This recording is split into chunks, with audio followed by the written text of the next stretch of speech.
You're sucking your lips into the Kevin Holly Show. You are listening to the Kevin Holly Show. The Kevin Holly Show. Hi, this is Lisa London, and you are listening to the Kevin Holly Show. I got the right away. That's all you got to say. I've been thinking about some things I thought I'd never be thinking. Too many drugs dropped into my mouth, looking for something new, but I end up drinking. Ignore the warnings on the shore, I'll take my chance, swim into danger. I wanna taste life more and more, but you need a little risk for the perfect mixture. This is gestation under no control, broadcasting for you to let go. This is your station under no control. Get up, get up, get up, get up, get up, enjoy the show. Yeah. Hey! I got the right away. This radio person is the whole problem. Are we going to allow this guy to be heard by anyone who can turn a dial? He's got a pirate radio station. Nobody knows who he is. You out there? You listening? I love the Mexican people. Welcome to the show, everybody. Oh, man. Oh, it's Wednesday. It's hump day. Hump day, man. Welcome, man. We got Mosh in the studio. What's up, dude? What up? It's the Kevin Holly Show. If you didn't hear the intro there. The shorter intro. The one that we all love. I thought it was dope. Yeah, thanks, man. I played the keyboard on that. No, on this part. Yeah, yeah. The Beastie Boys invited me to play keyboard for this. Yeah. Actually, it was the straw in the cup that I played on this. You'll hear it. It goes. You play the straw. I play the straw. Here it is. Yeah. Sounds like whales or something, you know. Is it plastic straw or? Paper. Paper. Yeah, no. Back then it was plastic. Yeah, the paper straw. Now it just sounds like kind of like that. Kind of like how you sleep, Mosh. Yeah. So my sleep is plastic straw now. Do you have your life alert on right now? It's on my necklace, but the button's been malfunctioning, so you better watch out for me. So if you need chest compressions, I gotta first hit that button and then 10 compressions and hit the button again. Just do mouth to mouth. All right. Yeah, I got it. Please. Didn't take long. Please. Yeah. So Mosh was telling me is it okay to talk about it? Or is there HIPAA laws? Oh no, go ahead. Sure. Yeah. Mosh was telling me that he was going to go to the hospital. He's got a doctor appointment tomorrow. He's got sleep apnea, and well,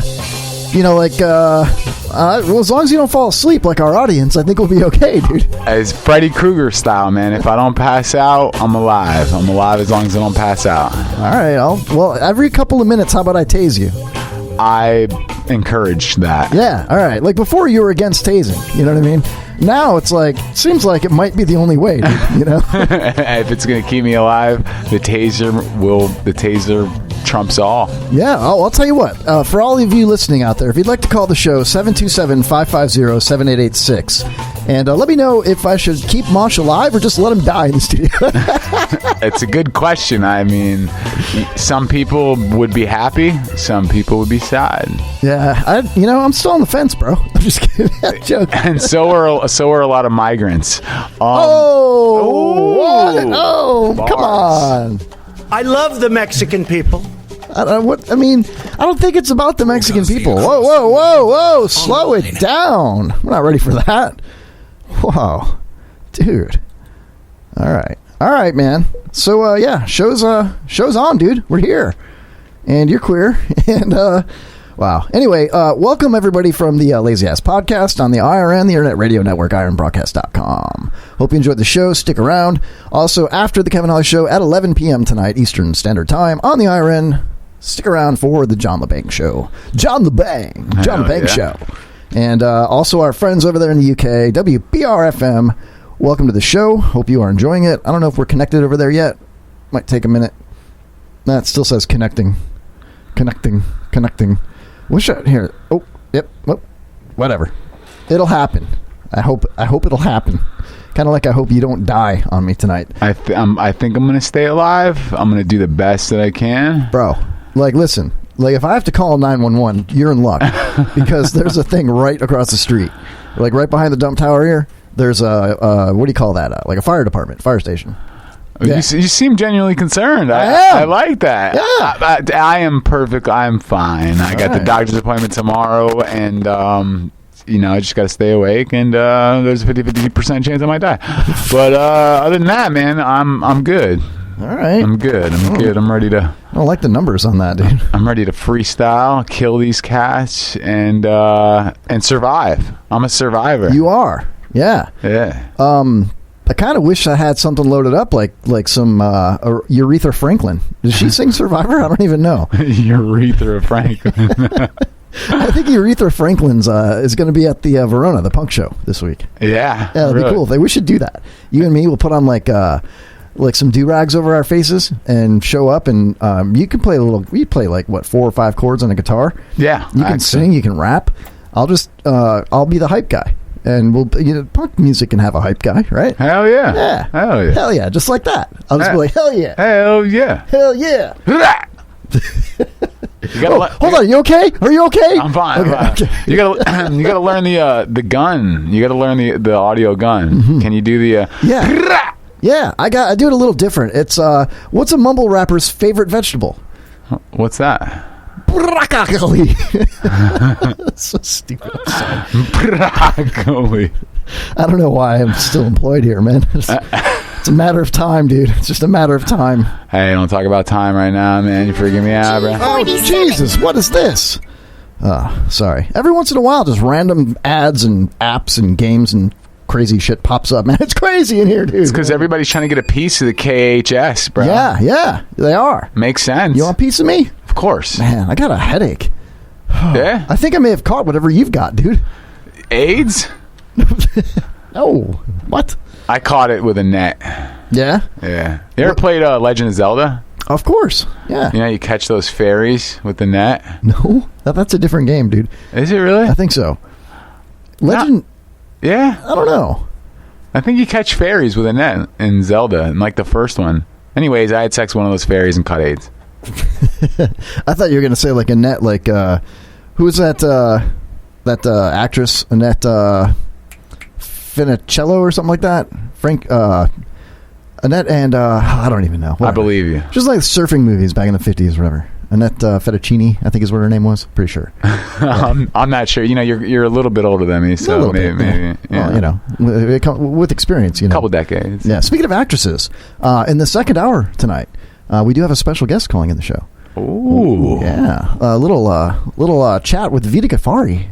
Wow. Yeah. She's an actress, lives out in California, and she's on the prowl right now, dude. Beautiful woman, very talented. She's been on the show once before. Very cool chick. Can't wait to talk to her again, pick her brain, see what's new, what's shaking. She's been on Mind of Mencia and stuff like that, right? Yeah, she's on Mind of Mencia. I think she was on Jimmy Kimmel.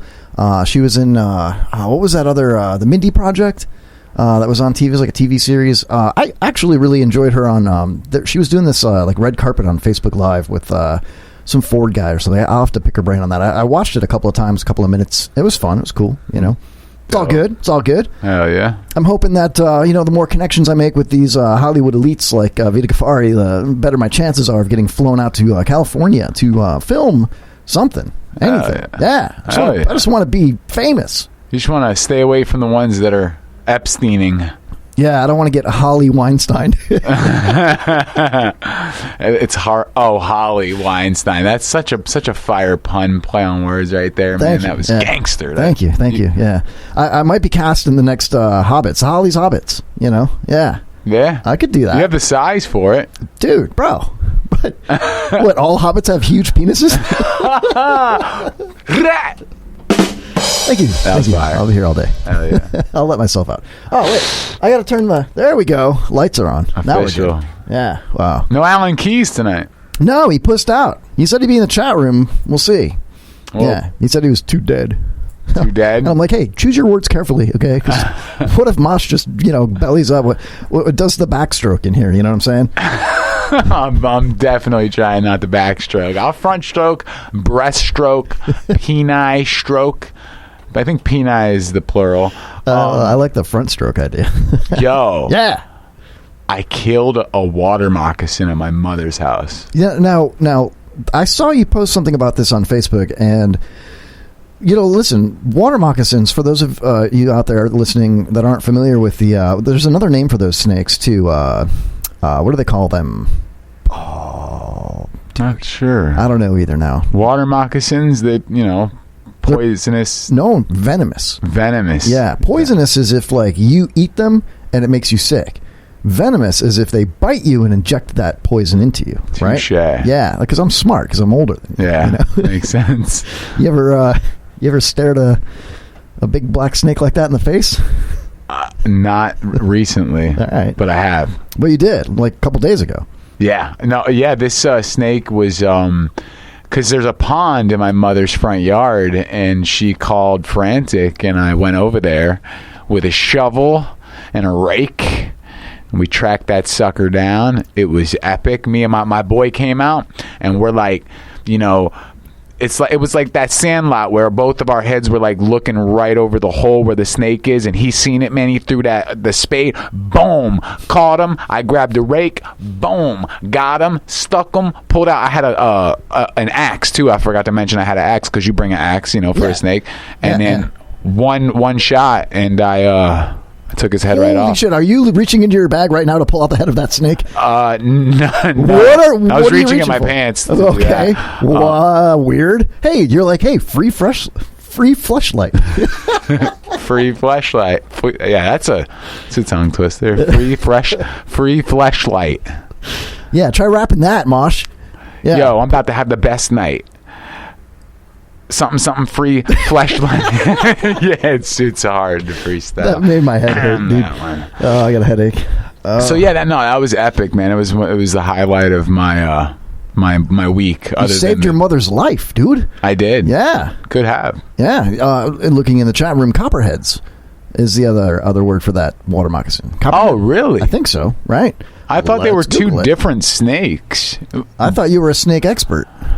I feel like one after that. I'll Google it. I don't care. Watch me. Copperheads and water moccasins. That's a good song title. Copperhead snake. Everything you need to know about it. What snake looks like? Cottonmouth. That's what I'm thinking. Oh man, looking in the chat room, my beautiful, intelligent girlfriend. Totally wrong on that. Oh, she corrected herself. All right. Cottonhead is what she's now saying. That's racist. It seems. Yeah. It seems. Wow. I didn't pick it up or anything like that. No, you just killed it and left it there in the street? Yeah, my cousin picked it up though, so. Did you guys eat it? No, we didn't eat it. We wanted to eat it. It was very heavy. It was like 8 pounds. Really? Of snake. The human head weighs about 8 pounds. That is a fascinating fact. Thank you. I'm full of them. You are a Jeopardy machine. Oh, well, thank you. Wow. That's any other questions? I got you. Yeah, who was the 22nd and 20th president of the United States? I would say well, okay. That's a complicated question because they changed the way that they did it, but the 22nd It was the same guy, by the way. Well, that's what I'm saying, dude. So it kind of threw the numbers off. But obviously, it was Grover Cleveland. And off the top of my head, I want to say that was he was a politician and a lawyer. He was the 22nd and 24th president is what it was. That's what threw the numbers off. Yeah. See, I'm giving you false. I was close, though. He's the only president of, if I can remember correctly, the only one in American history that served 2 non-consecutive terms in office. Yeah? Yeah. Do you have your phone out with Google under the table or something? I don't. Oh, look at my hands. Those are beautiful hands. Thank you. I should be a hand model. You should. Yeah. Have you ever seen Zoolander? I have. David Duchovny? Uh-huh. Hand model? Hand model? Put them in glass, bro. Put them in glass. I will. Preserve. I will. You know what? I'll use these hands to give you chest compressions in case you stroke out on me tonight. I'm definitely going to stroke out on you tonight. You better believe that. Yeah, Grover Cleveland. Anyway, any other dumb questions? I'm a machine. You are a machine. What is the farthest planet from the sun that's not Pluto? Pluto's not a planet. Boom. See? I'm going to have to go with Neptune. I think that's it. It's either that or Uranus. Got to go one of the two. I think Neptune is the one. I'm pretty sure it is, dude. And off the top of my head, thinking of the show Third Rock from the Sun, I know that we are the third planet from the sun. But I'm gonna have to say it is indeed Neptune. If I'm not I'm looking here. Let me just I just want to think for a second. I want to say it's like 7.38 billion kilometers away. If I'm not, just off the top of my head, I try to remember these things, But yeah, I'm sure of it. Final answer. Yeah. Let me Google it real quick. Here we go. And look, it is. The orbit is so elliptical that it gets out to a distance of, holy shit, 7.38 billion kilometers. You're a machine, dude. Thank you. You are Google. I can't come up with it. If you know all that stuff, there's nothing I'm going to be able to. Oh, it's not a contest. It's just a world of knowledge that we should share and live in harmony together in this world of knowledge. I agree. Just follow me. If it'd give me one fact right now that would blow my mind. I just did about the human head weighing 8 pounds. That didn't really blow my mind. That just, Okay. Male prostitutes work hard. How hard? Really hard. Throbbingly hard? Yes. Veiny and... Any other? Sometimes sterilely hard. Yeah. Oh, yeah. I'm going to... You know what? Wouldn't that be the worst thing ever? Like, if you got a vasectomy and then convinced some hot chick that, you were trying to have a baby with her. That's a great premise for a movie right there. Yeah, that would be something you would do, because you're bad, man. You're bad. I'd be bagging. I'd be pulling. Okay, yeah, my pull-out game is good. I'd like to see that. I'm saying, like, I could walk into the bar right now and seriously, I could walk into any bar, you pick it in this area. The Blue Oyster. Blue Oyster. Yeah. I could walk right in there, take your girl, whoa. everybody else's girl in there. My girl's not going to be in the Blue Oyster bar. In fact, no girls are going to be in the Blue Oyster bar. Is that... Yeah, remember the movie Police Academy? Oh, yeah. And they went the back door. Dancing, an accident. Yeah. It's a great scene. Yeah. What was his name, the lead character in there? Mahoney. See? Any other questions for me? Nice. What's his name in real life? Steve Gutenberg. Damn. That was monstrous. I give you that. Viewer discretion is advised. Who was the antagonist? The antagonist? The crazy... Bobcat Goldthwait? Dang, yeah. These aren't very hard questions. I mean, for the millennials and for I suppose I had to think of. You're not a millennial, dude. What you're 34? 86, 30. Well, no, I was born in 86, so 33. Yeah. So you're almost my age. Almost. Yeah. I'm getting there. You're trying to kill me faster. No. Stay young, bro. Stay young. I got you. Yeah. What was I doing in 1986? I was. I don't even want to talk about this. When did you graduate? 93. 93 graduated. So you were in like 7th grade? I was 11, yeah. So I was in like 6th or 7th grade. Sure, yeah. I just totally lisped out right there, dude. I was in like 6th or 7th, sure. I thought you inherently just had that You don't have a lisp? I try to hide it as much as I can, dude. I would too if I were you. Oh, man. Excuse me. I feel like I'm being interrogated, man. You are. Yeah, it's not fair. Where were you last night at 2:13 a.m.? 2:13 a.m. I was tucked in my bed with. Oh gosh, I shouldn't say it. My girlfriend's listening. I had my dog in the bed with me.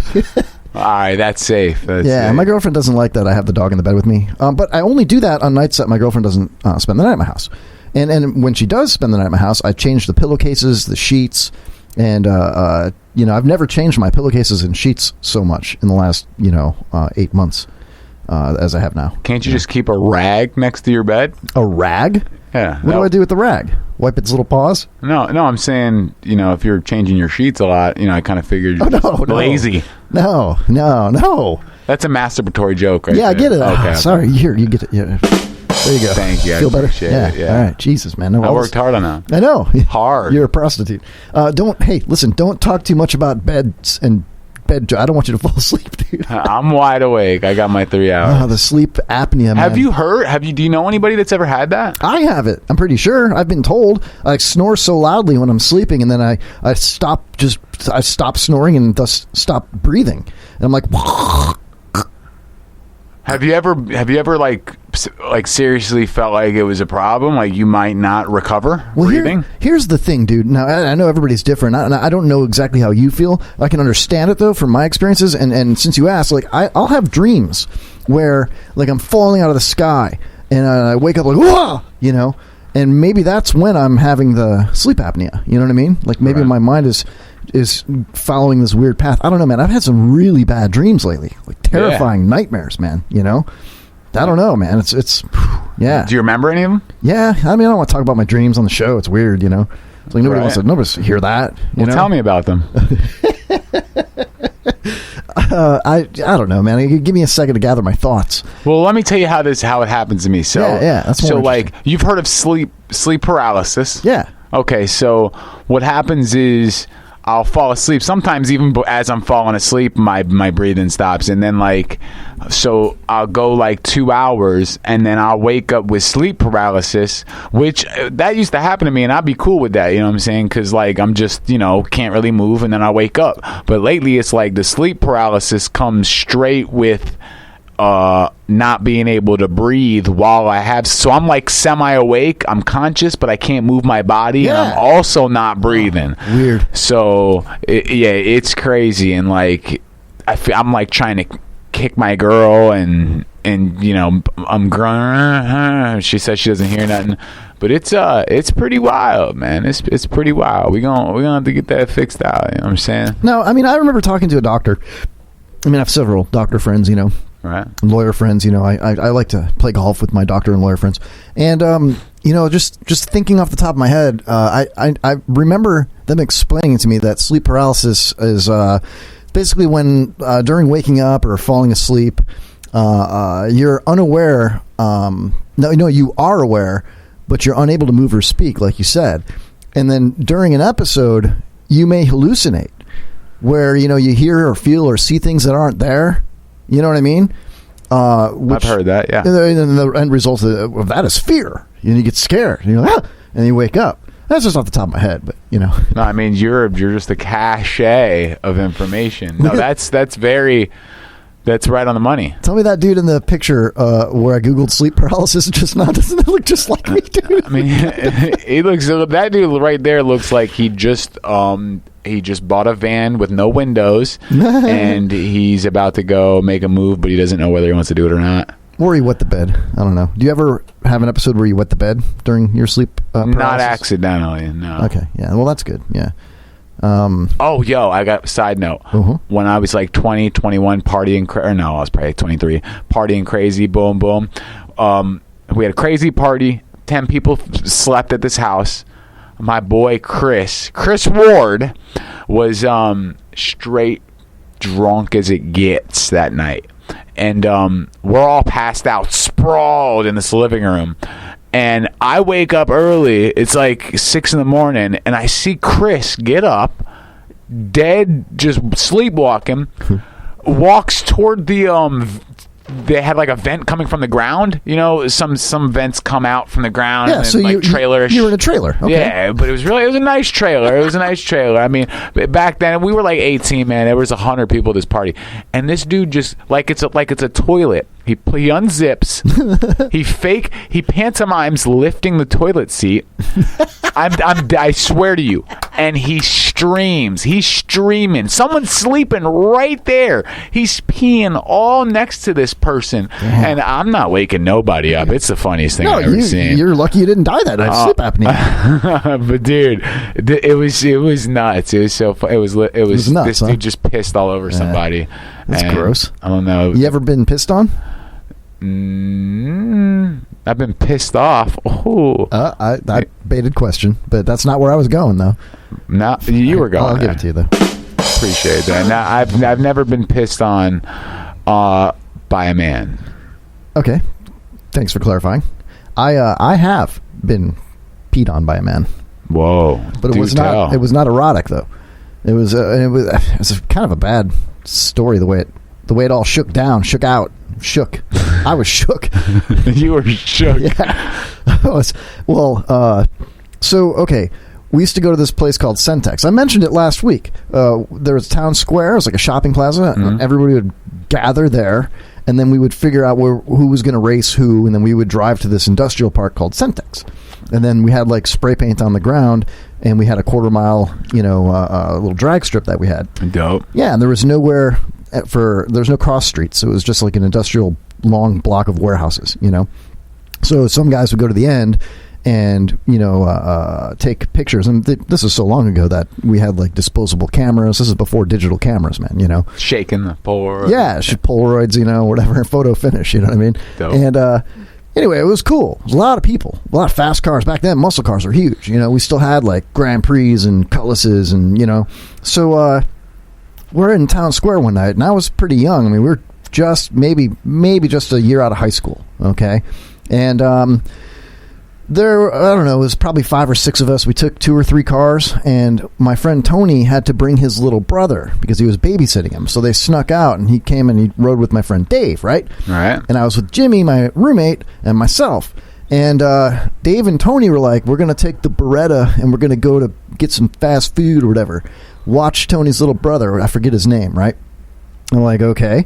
So it's just me and Jimmy and Tony's little brother, and me and Jimmy were just cackled. We had been drinking the whole time, Hell yeah. And we were little, man. We were kids, man, like 19 years old, whatever, And not little, but not Jeffrey Epstein little, but you're not, I get you. So anyway, I remember laying down on the blacktop in this parking lot. Cars parked all weird everywhere. It was like a big car show.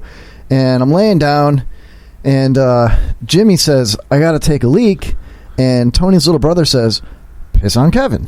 And I open my eyes and look up, and I see Jimmy unzip his pants, and his little mushroom tip sticks out, and I'm like, oh no. And I had heard them, I was not having a sleep paralysis moment at the time. I was just kind of laying there. All right. And I see this little thing just come out, like, hey, look at me, and I'm like, oh no. It was like slow motion, and I saw the stream like start, like you ever look at a hose when they turn it on and you see the water come out of the hose tip, and I was like, here it comes. Yeah, and so you open your mouth wide open? No, I didn't. No, I didn't do that. But okay. I like try to roll, and get out of the way, but he just aimed and just pivoted, and just full stream just pissed all over me, dude, and I was like, no, why? Why did he do that? So I got mad, and it had rained, so there was a puddle. I'm hoping it was water, because this is kind of where it gets a little fuzzy, So I rolled around in the puddle to try and splash water on my face and wash myself off, and I got so mad. I was soaking wet. Piss, puddle water, and I stood up, and because I had been drinking a lot that night, I didn't really know who was who. It was kind of double vision, plus I just got peed on, so I just kind of lunged forward and I took a swing, like a right hook. And that's the appropriate response. Yeah, right to the face. But it wasn't Jimmy. I hit Tony's little baby brother, dude. Oh. He was like 10. I dropped him like a box of rocks, dude. Yo. Yeah. So I floored Tony's little brother, and then I felt really bad, and then I wanted to kill Jim, and then of course Dave and Tony show up, and his little brother is still crying. It was bad. Baker acted for that? No. Everything was cool. Yeah, we had a great time.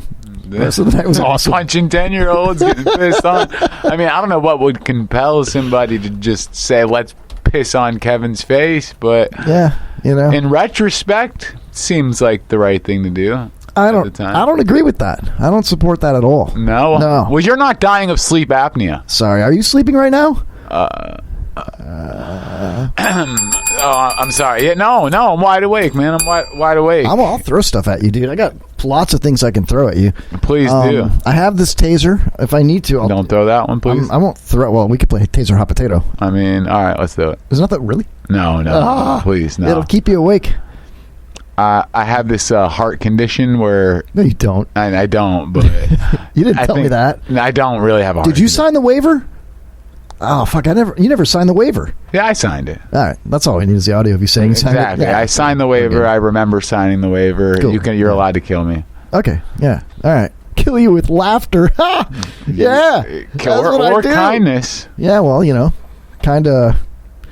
looking in the chat room, Alan Keys in the house says that he thinks about pissing on me often. Really? Thank you. Yeah, can't wait for that. He farts on me a lot. Yeah. So the other day, I was with Alan Keys, right? Right. And he got really dirty. We both got pretty dirty, right?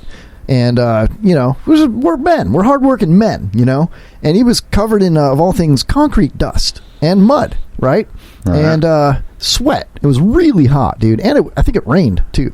So he's like, when we had to go somewhere else afterwards. What the hell was that? Was that you? What? You didn't hear that? No. Anyway, so I thought I heard a fart. Like that's what it sounded like. I didn't hear anything. I'm just sitting here listening. There's 4 layers of stuff on you guys right now. I'm counting the layers. Yeah, thank you. Yeah, well, there's a 5th layer. We won't talk about that. Facts, yeah. Please. So he's like, look, before we go to this next place, I need to go to Walmart and buy new pants because these aren't going to dry. And I was like, all right, let's do it. There's like one right there, So we rolled into the Walmart and Alan Keys went and bought a pair of pants, right? Right. So I went to use the restroom, and I'm like, I'll meet you back outside in a few minutes, And, I grabbed something to drink at Walmart, whatever. And so I go back outside, and I notice his work boots were outside of the vehicle. And the vehicle's running, and the air conditioning is obviously on, and the windows are all rolled up. And I'm like, oh, he's changing in the truck right now. So I frantically, feverishly grabbed my phone out of my pocket and put it on video. And I just stuck the phone to the glass, and I got 15 seconds of him like a little girl, like when Marilyn Monroe was standing over the sewer and her dress blew up, Nice. Yeah, just like that. How does he look naked? He's hairy as hell. He's really hairy, dude, and white as a ghost. White. How on a scale of 1 to 10, how sexy? I mean, because he's really dirty though, but he's and he had. I don't know. The pants were like something like a fireman would wear, and firemen are sexy according to most chicks. I think. On a scale from Brad Pitt to Trucker Rob, what would you Jesus. say? I would put him in the middle, somewhere in the middle, like a fat David Beckham. I bet you Fat Beckham would pull mad chicks just because he's got the Beckham quality. Yeah. Well, he's got no tattoos, and he's really not fat. He's just a big guy. Can you hear me okay, or is it my headphones? Hello, check. Right, I can hear you well. That's my headphones are effed. Yeah, Alan Keys is he's a big dude. If he punches you one time, it's over. Yeah, it's over. One shot, bink, you're done. Yeah, especially when he's angry. He says in the chat room, "It's true. I heard it. It was a fart, 100%." Thought you were going to film it before you even thought about it. Stop dramatizing it. Dramatizing it, Dramamine. Do you need some Dramamine? What's up with these headphones? I gotta fix these, dude. I can't go on. You can't go on living without these headphones. I think I got it. I don't know. Maybe not.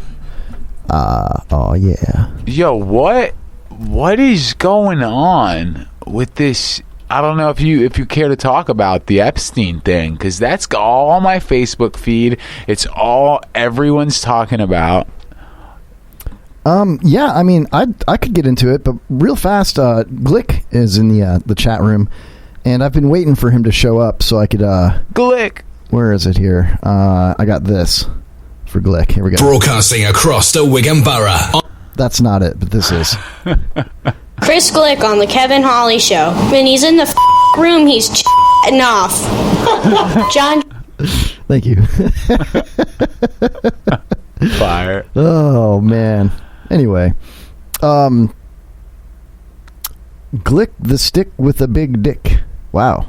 Bars. Alan Keys dropping some Some bars. Glick the stick with the big dick. The shit is quick, and I stir them up like Bisquick. The trick and a lot of stuff rhymes with that. It's pretty good. Yeah. I'm better than what I just did. I promise you. Well, if you weren't sleeping right now, do you ever battle rap yourself while you're hallucinating during sleep paralysis? Imagine that. You know what? I'm gonna try to next time. You should, man. Like when they put people to sleep for the Freddy Krueger movies so that they could hunt him down in their dreams and kill him. Remember that? Mm-hmm. You should. They would set those people up like, okay, here we're gonna tell you, you're gonna think about this, and then he's gonna show up, and then you gotta remember to kill him, whatever. Well, if we set you up like, hey man, who's the last person you battle rapped, or who do you really want to beat battle rap? And then you fall asleep.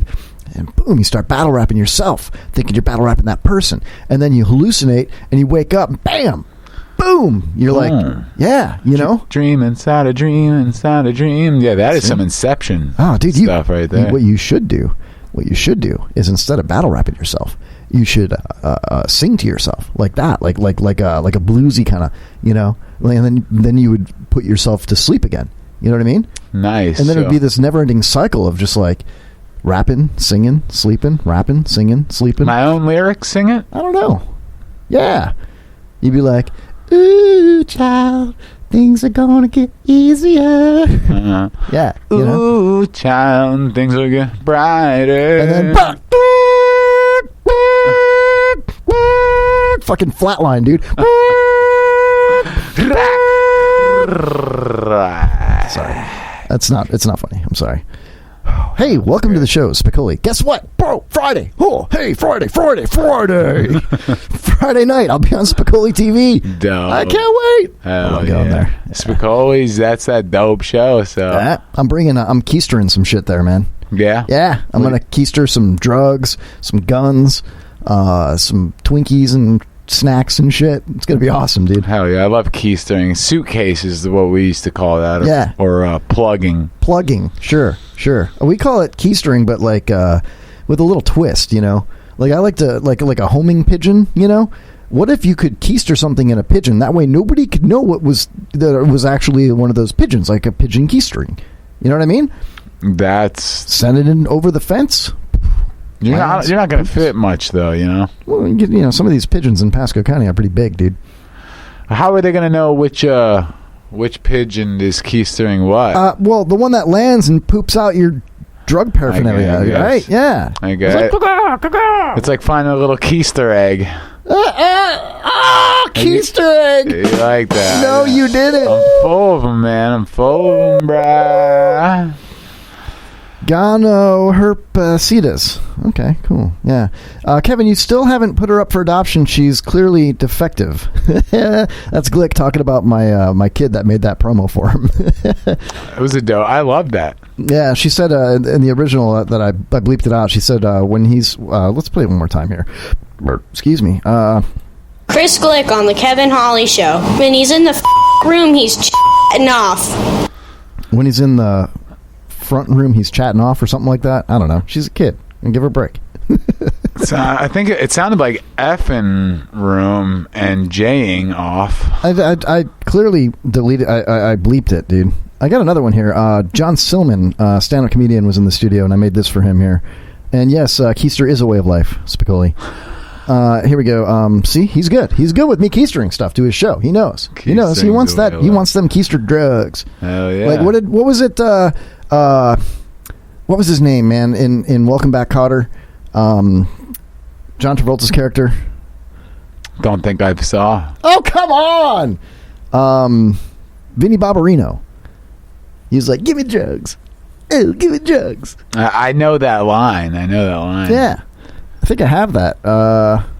Close enough. Remember that? Yes. Yeah, good. Well, okay. I'm just checking to make sure you're awake. Dope. I'm dozing. No, I'm joking. Shut up! Anyway, yeah. Thank you, Nitwit, for clarifying. It's Vinnie Barbarino. Yeah. She sounds like Andy Milonakis. The fuck is Andy Milonakis? I've met him. Really? Yeah, I've had some of my battles released on his YouTube page. So if you... Andy Milonakis. If you Google my name and his name, my battles come up because he's put my battles on his YouTube page. So I've met him. He's a cool dude. I want to battle rap you in Vinnie Barbarino's voice. like, hey, you come in my studio and I'm like, give me drugs, and you're like, ooh, if I fall asleep, I need your hugs. Ooh, hey. Yeah, see that? I got this one. No, are you okay? Yeah. Oh, okay, cool. Check this out. John Stillman on the Kevin Holly Show. He might be, but he's definitely not funny. I don't know where that even came from, but whatever. I played this one for John Jacobs. Here we go. John Jacobs on the Kevin Holly Show. He may have been a reality star, but in reality, he's not funny.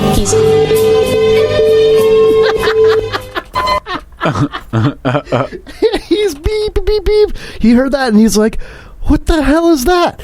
He's like, how old is your kid? I'm going to kick her ass. I'm waiting for graduation. Yeah, it was. That was funny. your kid? Yeah. Oh. My kid's badass, man. Look at, she did this one for Matt Williams. Here we go. Matt Williams on the Kevin Holly Show. He takes the will out of your will to live. And finally, Trucker Rob on the Kevin Holly Show. When he's not driving trucks, he's knucking futz. Knucking futz. Kind of like Mosh Gelton, knucking futz. Knucking Josh futz. Milton. Yeah, all right. Yay. You got your own name wrong. So, happens.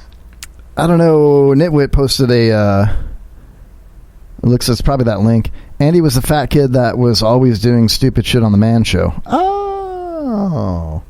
Andy should have known he'd be battle rapping. You don't know Andy Milonakis? No, I'll Google his ass real quick. He had his own show on MTV. Andy Milonakis put peas on my head. I'm a peas. He looks like a kid, but he's like 45, 50 years old, but he looks like a kid. He's in a few movies. I mean, he's pretty famous. He does raps. There he is. Beautiful man. He's from LA. I know a lot of people that know him. That kid. Yeah, he was one of the bus boys in Waiting. That's him. A little stoner kid. That's him. He's like, yeah, man, we're going to get this dope, we'll get the drugs, and then we're going to get this. Yeah, he was all like, we're going to rap, and we're going to sell, we're going to own this place, man. We're going to, yeah. I know who that is. You battle rapped him? I didn't battle rap against him, but I've met him at battle events, and some battles that I have done, I don't know whether he bought them or acquired the rights to them, but he released them on his YouTube channel. So I have footage on Milonakis' YouTube channel. Because cool. I mingle with famous people because I'm an A-lister. Yeah, no, that's why you're here, bro. I wouldn't have it any other way. Of course. Yeah. I'm a goat. Jesus. Let's see here in the chat room. Spicoli says, I got bologna in my front pocket. This is my show. I'm Andy Milonakis. I think that's how it starts. I need to make some kind of promo for Spicoli, man. You know? Hell yeah. He doesn't have I don't have anything made for Spicoli. I mean, he deserves it more than anybody. Yeah, you got to get on that. Yeah, dude, I got to do something about that. Slacking. How should I do it, man? I have a beatboxing friend. Oh, man, and he's so good for sound bites. Beatbox Bob is gangster with it. Beatbox Bob. Beatbox Bob. That's probably took a long time to come up with that moniker for it was, it's very clever. Yo. I didn't say he was a writer. I need to come up with some dope name, man. Know what I'm saying? Because all I do is right? Yeah. Whoa. So I need some cool shit. I need some cool name. What's your name? Robert? How about Beatbox Robert? No, that's not going to work. Let me run this by the team here. We'll get back to you. And hold on here. Let's see here. How about Beatbox Rob? No. Beatbox Bob! That's it! Right? Yeah. That's exactly. But you just, that beat you just did. Can you do that? I could keep it going. Can you keep it going like that? the beat part. Can you keep it? Because I want to see if I can rap to it. That was impressive. Yeah. Okay. Yeah. I can even throw in other shit too. Yeah. Because I'm. Let's do this. I'm Beatbox Kev, yo. Know what I'm saying? For real. That's all I got, man. Yo. Alright, look. I smoke a marijuana plant, shoot through the stalk, and beat your grandfather with a cane. He uses the walk. Apologized and told him I've been using a pot and I'm a quit. But he told me, homie, you shouldn't stop. So I kicked the door down when the room was unlocked and beat a janitor with 2 brooms and a mop. Sometimes I can't tell whether I'm human or not, so I switch both of our brains and put you in my spot. Smoke weed every day. I mean, we're goats, man. That was goatish. I'm out of breath, man. I feel like I want to fall asleep, dude. It's a fast beat, but that don't fall asleep. Oh no, that's you. That's you. Yeah, no, you'll be okay. You'll be okay. Whoa! Hey! I'm up. Okay. I'm up. Shit, dude. All right. You're getting too excited. Spicoli says she's better than Fartbox Brittany. Beatbox Betty is a hoe. Oh, this is great. Loving the chat room today. Not bad, says Nitwit. Thank you. Yeah, no, that was fire. Alan Keys says, nice. Oh, thank you. Yeah, I do it. You know how we do it. That's what we do. We do this. Yeah, dude. But honestly, I'm still a little lightheaded from that. Well, it was fire. Oh, man, I don't even need drugs, man, or alcohol or sleep or anything. I just beatbox and get lightheaded for free. Hell yeah. Yeah. How'd you like the buzz? How's the come down? I'm still cloud 9, dude. I feel like I'm walking on sunshine. I'm walking on sunshine. I cannot sing. Do you remember that girl that was on that intervention show, and she was sniffing the dust sprayer for your computer, the compressed air, and she'd get all high and be like, "I'm walking on sunshine." I'm not sure, but she probably went to school with me. She probably went to school with you. Okay. Here, I know I can pull this up, dude. Here we go. Walking on sunshine. Girl intervention. I bet you this will pop up, dude. Ah, perfect. Which mouse is it, man? Intervention Allison is what they call this chick. Here you go. Yo. See what I do? What is this? What? Yeah, YouTube's trying you today, man. They are, dude. This program contains subject matter and language that may be disturbing to some viewers. Viewer discretion is advised. She just inhales the whole thing in her mouth.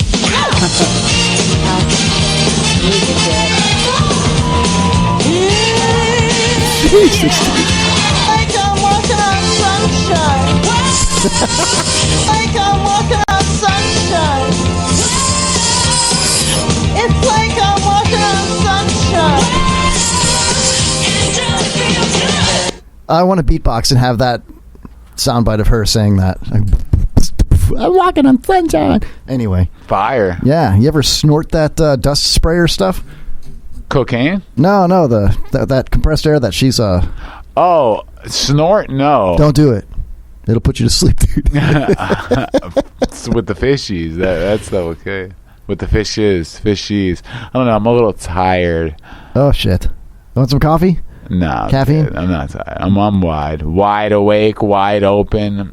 Oh. Yeah. What was that Creed song, Thighs Wide Open? With arms wide open? Thighs wide open. Something like that. Yeah, I don't know. I'm more of a Nickelback fan. Are you? Oh, yeah. Chad Kroeger and me. We go way back, dude. Bro, they get a lot of hate, man. But when This Is How You Remind Me comes on, you sing with it. Oh, yeah. As much as people say they hate Nickelback, that song is fire. Yeah. I'm thinking about starting a rap band, like a one-off of Nickelback. I don't know what I should call it, though. Any ideas? No. No. Anyway, what the hell just happened? Did you have a seizure and a stroke at the same time? No, Glick, thank you. Clearly he was talking about you. Spicoli, I'm fixing to beat up some box next week. I'm coming Friday, so I hope that he can't be talking about me. Yeah, good. You don't have a box. No, I don't want him to beat me up. He shouldn't be beating up anybody at his age, you know? I'm just kidding. Can Spicoli throw hands? Oh, I'm sure, yeah. That's what's up. Yeah, I wouldn't want to throw hands with Spicoli or feet or anything. Should get in on that punch out, man, if he's about that life. I don't think he would do that. Definitely probably not, yeah. Definitely probably not. I'll fight him. No, you don't want a piece of Spicoli, dude. I know I don't want a piece, but I'll do it for charity. Yeah, charity. Sure. Apple a day, yeah. Oh, no, I was going to donate an organ after I died. Oh, sweet, yeah. What's... Bars. Can I pick first? Which organ? Yeah. Yeah, because the peanut. Yeah, no. What? No. Oh. What are you talking about? That's weird, dude. Yeah, no, I wasn't talking about that. Yeah, me neither. No, yeah, I know.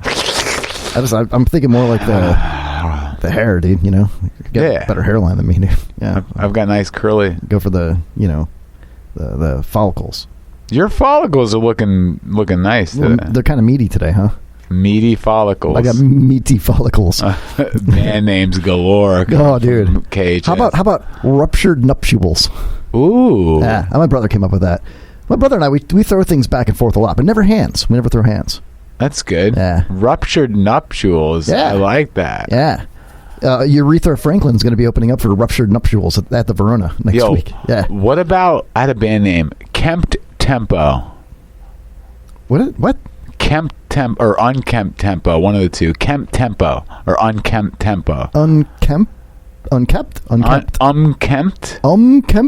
Do you know the word? Are you having a stroke right now? No. You've never heard the word kempt or unkempt? What the hell are you saying, man? Google the word unkempt. Wake up! Wake up! I'm up. All right.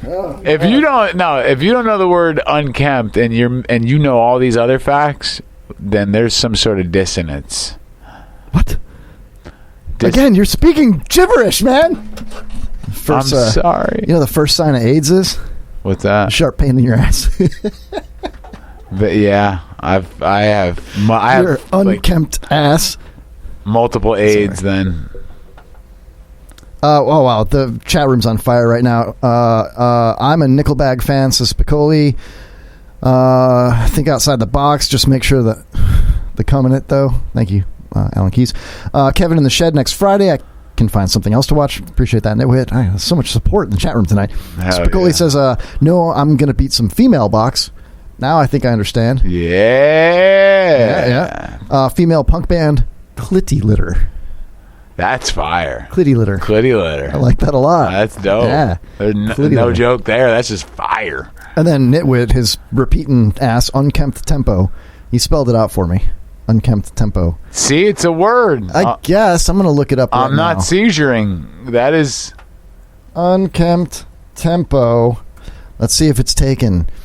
Unkempt thoughts, tempo and walking, jolly. We gotta brand this right now. Self-patent it right now. Text it to yourself with the words self-patented. Urethra Franklin. It's done. Unkempt Tempo. I'm just kidding. You have to do that. Yeah. Texted. Done. You look at him texting. All right, cool. He pantomimed it. Got it. Weird. I'm a hitter with the Clippy Litter. Maker Spitter. This whole show is unkempt. This is, but it's fire. If it's kempt, then it's exempt. But if it's unkempt, then we're in there. Let's see if you're saying it right or not. Unkempt. Okay. All right. Unkempt. Unkempt. It is especially of a person having an untidy or disheveled appearance. Unkempt. See, you called me out in 7 different ways in one word, and they all came back in your face. Man, I'm sorry. In your face, man. Now I'm wide awake. I'm kempt. I'm up. Yeah, your apparel is quite kempt.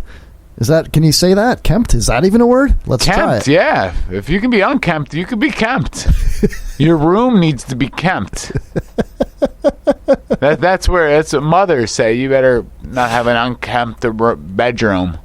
Let's see here. Kempt.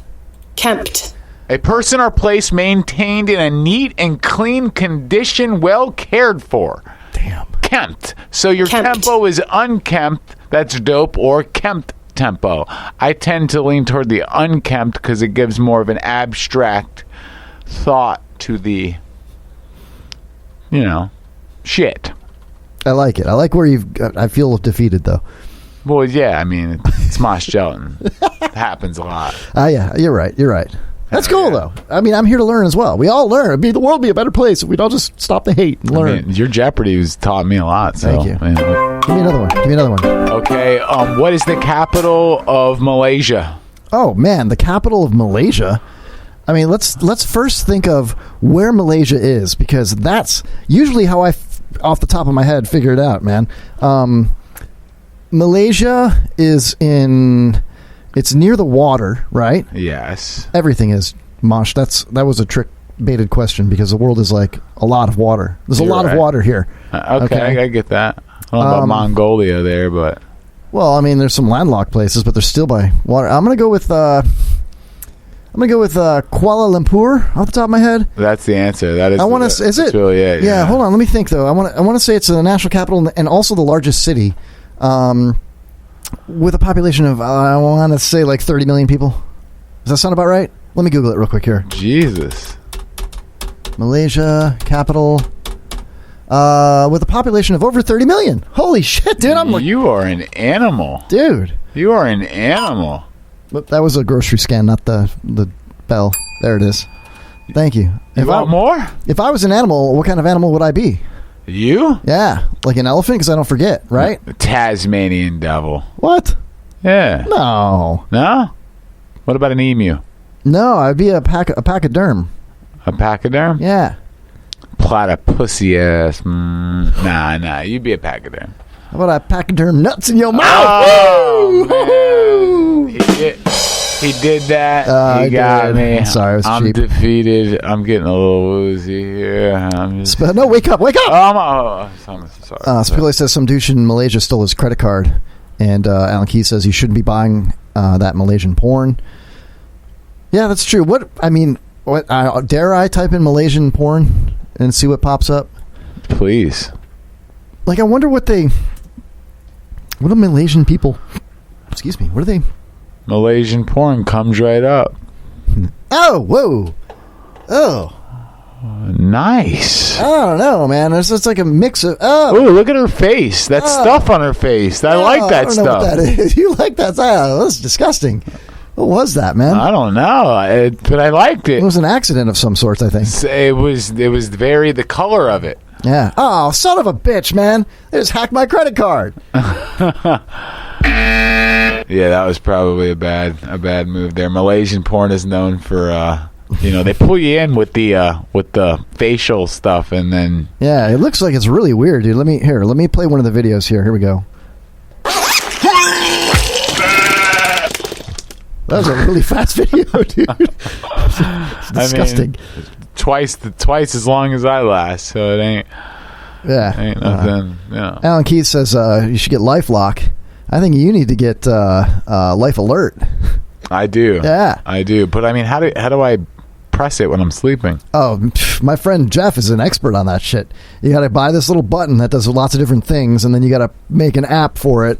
And then if the temperature gets too high, or if you start breathing, it senses how many breaths you're taking, and Lord gonna give you strength, so you get the feeling that you've been taking the breaths that you need to take. And then the thing's like beep. It's like this. Now your friend Jeff. Oh. Who is this Jeff guy? I don't know. Some fag. Yeah. Just kidding. Whoa. Oh, did I use that He's F word? a cigarette. He's a British cigarette. Yeah. Here's the thing with the F word, okay? Like, if you're using that and you're calling someone who's actually a homosexual or whatever, LGBTQ, whatever it is, then yeah, that's hate speech and it's wrong. But if you're calling your buddy, your brother or somebody, I mean, come on. I completely agree with that. Yeah, I mean, it's not that bad. I agree with that. People are same thing with retard, same thing with Jew bag. I'm Jewish, I could say that. You got to make sure that nobody's listening, though, that might be offended. So that's the thing. You got to find the right environment to be able to say that without, potentially offending somebody that, like, if there was somebody listening that had autism and we kept saying the word retard in a derogatory fashion, even if it's just towards each other, well, that person might feel sad. You know what I mean? But that's like an exception. The R word's a little different. But the F word, it's like, I really don't, like, I grew up in Chicago, like outside of Chicago. Gay people everywhere. You know what I mean? And if I was hanging out with my gay friends and my straight friends, and I called my straight friend a fag, my gay friends weren't like, stop! Right. Stop it! Selective being selectively offended. You know what I mean? Yeah, and I'm tired of it. Even a more tame version of that is just by calling someone gay, in a derogatory fashion, but you don't mean that, in the same way. So this is gay, and I think they understand that. I think you're right. So. But some people want to get up on that soapbox and be like, you can't say that. I don't know. I'm looking in the chat room again, and Nitwit says he's offended. Sorry, buddy. And Alan Keyes says that you're in the right environment because we are the only ones listening. Well, that makes sense. I guess. That does make sense. Whatever. I think we're all gay. No? You're not gay? What, me? Yeah. Oh. Why are you looking at me like that? Well, I'm not gay. I'm straight as a gate. So then what was last night? You didn't like the breakfast I cooked? Oh, come on, man. No. Bacon, eggs? No, you made little sausages. It was one little sausage is all I remember, dude. And then I blacked out again. When in Vienna.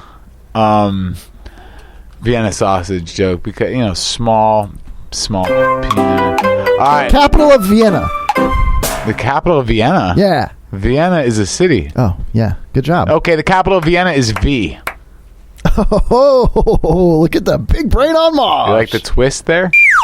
That was the twist. I got you one. What is the most widely spoken language? Oh, did you want to cue the music? Oh, sure, yeah. What is the most widely spoken language in the world? I'm going to go with Farsi. Farsi. No, I'm going to go with Espanol. Espanol? Final answer? I'm going to go with English. English. Final answer. No, I'm going to go with Gaelic. Mandarin Chinese? Good. Dad, you got it. You got Mandarin it, man. Chinese, you man. Got it. Very nice. Nicely done. Well, listen, dude. We got to pay the bill, so let's take a break. We'll come back strong for the second hour. I'll make sure you stay awake, and we'll talk to Vida Ghaffari. Let's do it. On the other side of this break. All right, I'll be right back. Broadcasting across the Wigan Borough, online and all around the world. This is WBR-FM.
You beta tested this and somebody said she would like it?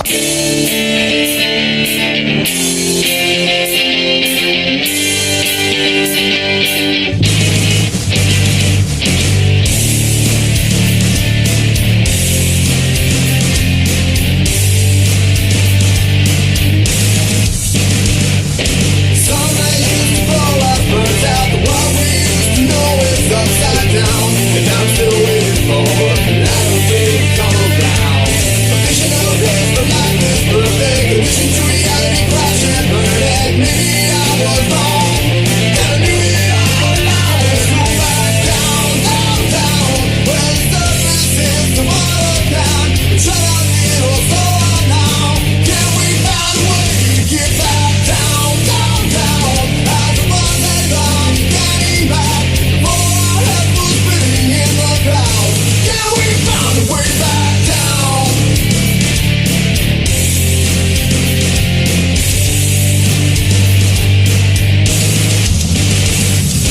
Get back on the level, another day. This is all the words we used to say. I know most of my heart's been drifting away. Time passed by, but it seemed longer. Memories didn't get more stronger. Maybe I was wrong, and I knew it all along. Let's go back down, down, down, where the surface is the water can. Try a little slower now.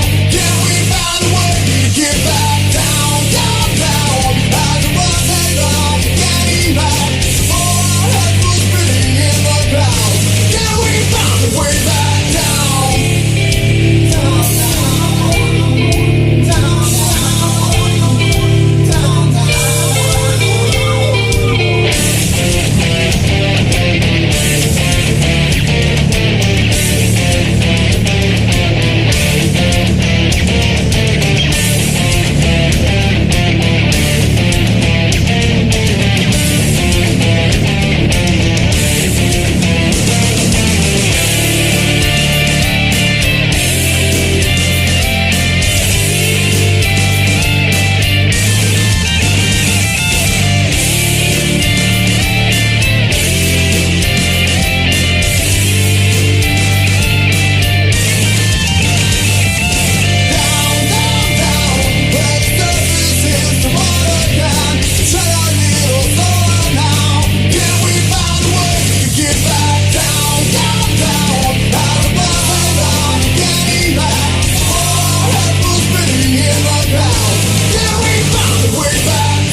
Music from the 50s right up to today. This is WBRFM.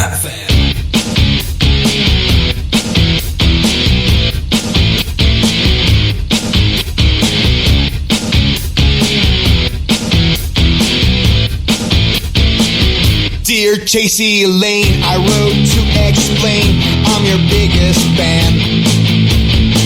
I just wanted to ask, could I eat your ass right back as soon as you can?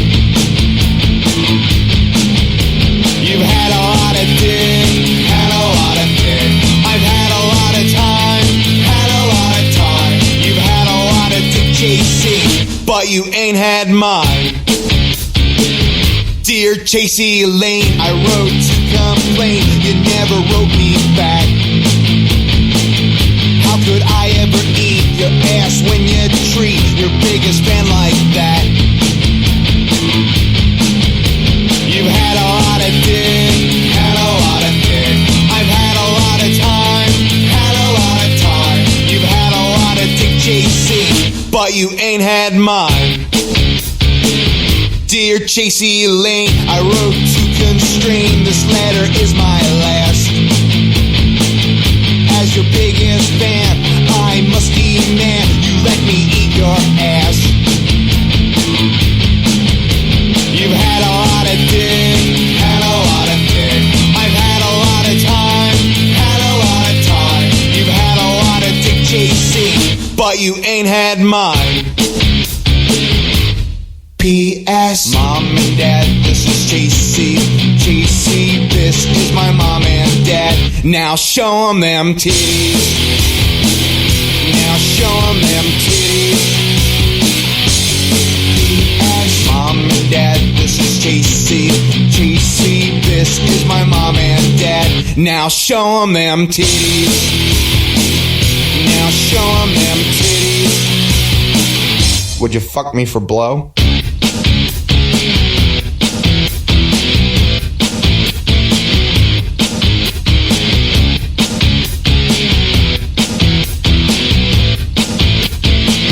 Life sucks, then you die. and your soul gets sucked into the sky. Birds sing, I wonder why. You eat a bowl of cereal and sigh. You're late for your class. You're walking the halls without a pass. Big deal. Big deal. Time flies, time crawls. You're a prisoner trapped between its claws. Life sucks sometimes. You gotta learn to live between the lines. Your feet are on the ground, but the world keeps spinning you around. Big deal. Big deal. Big deal.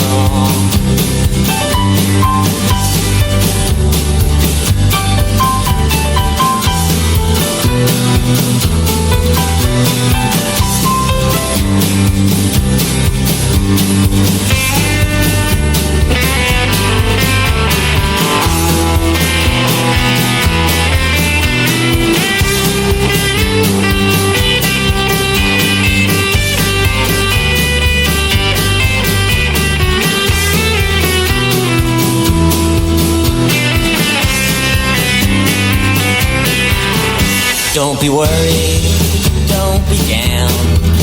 I'll be your stupid happy clown. Keep your chin up in the air. Shake your body like you just don't care. Birds sing, babies cry. Life sucks and then you die. Big deal. Big deal. Big deal.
person is the whole problem.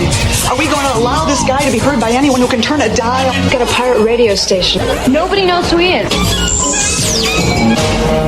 You out there? You listening?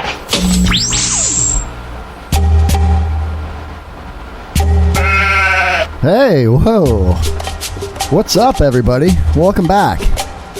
Oh, Mosh fell asleep, so he'll be back in a minute. I'm going to hit him with the taser in a second. Oh, welcome back to the second segment. You hear that air conditioner blowing in the background? Oh, yeah, it's nice and cool in here. It's so cool. Anyway, welcome back to the show, everybody.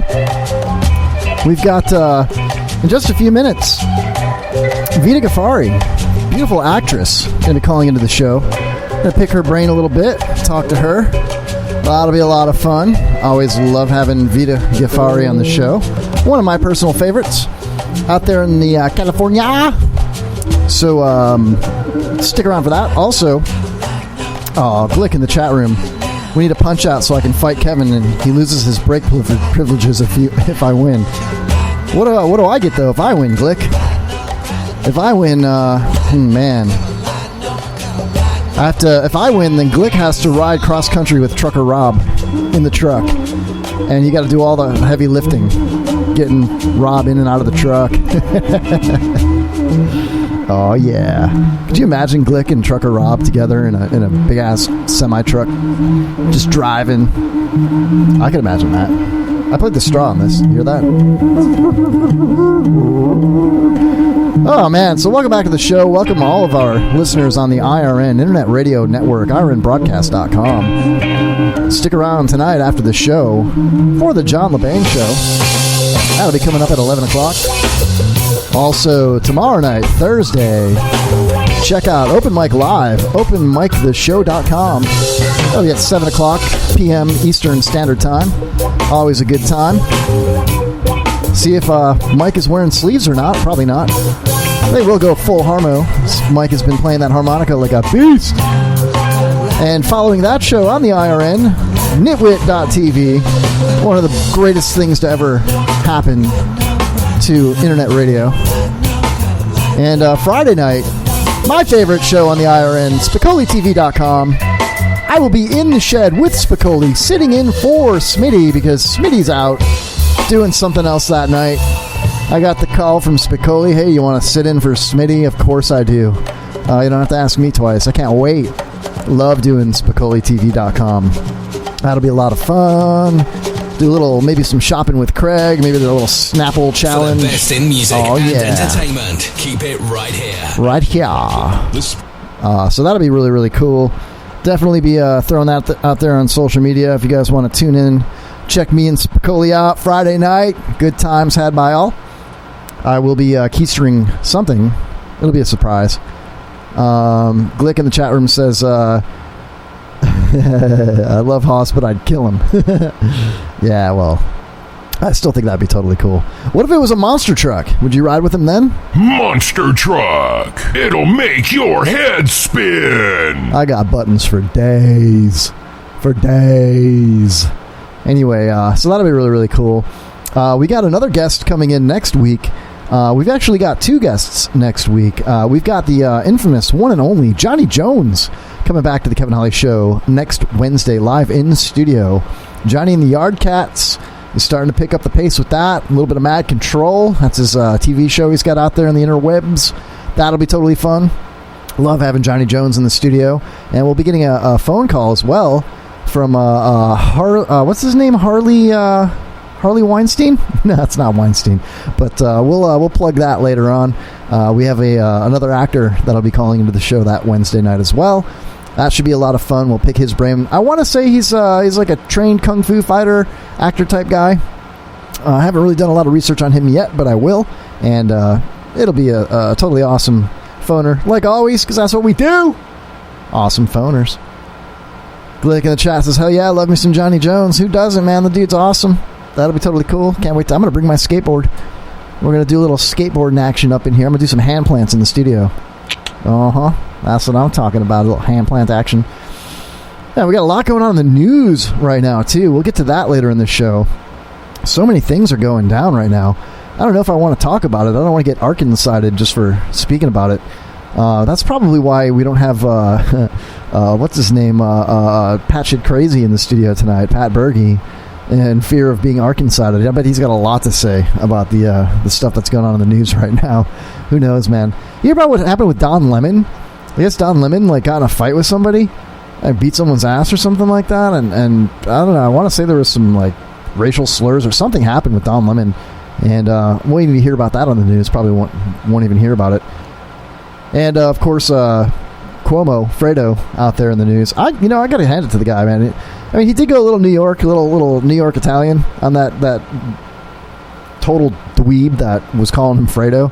It was nice that he stood up for himself, though. I mean, I'm not taking anything away from him. I'm not a fan of the guy at all. We are polar opposites as far as political views go, but good for that guy. He's out with his wife and his kid, and some douche has to come up there and start calling him Fredo and making fun of him, and he just laid into him. Throw him down the freaking stairs. I'll throw you down the freaking stairs. Yeah, what's up, duh? Yeah, call me freaking Fredo. Duh. That's pretty cool.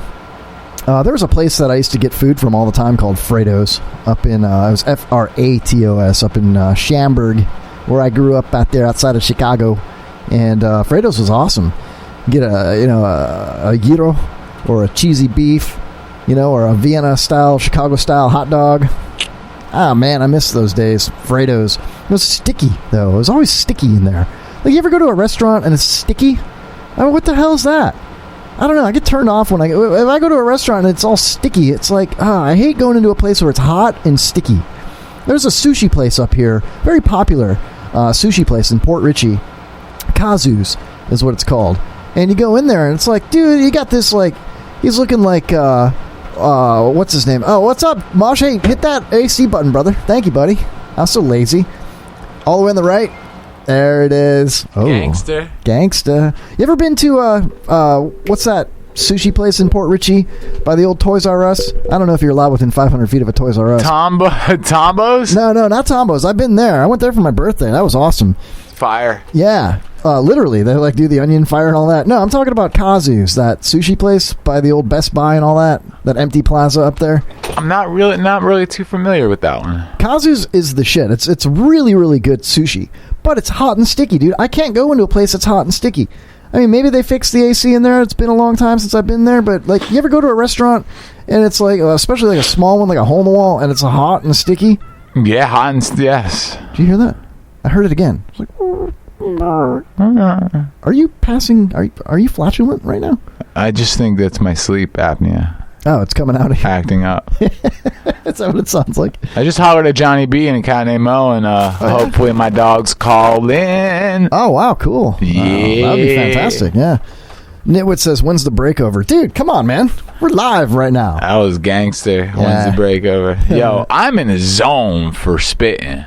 Oh, really? Just wanted to let you know. So okay. If you pop beats on, it is a rap.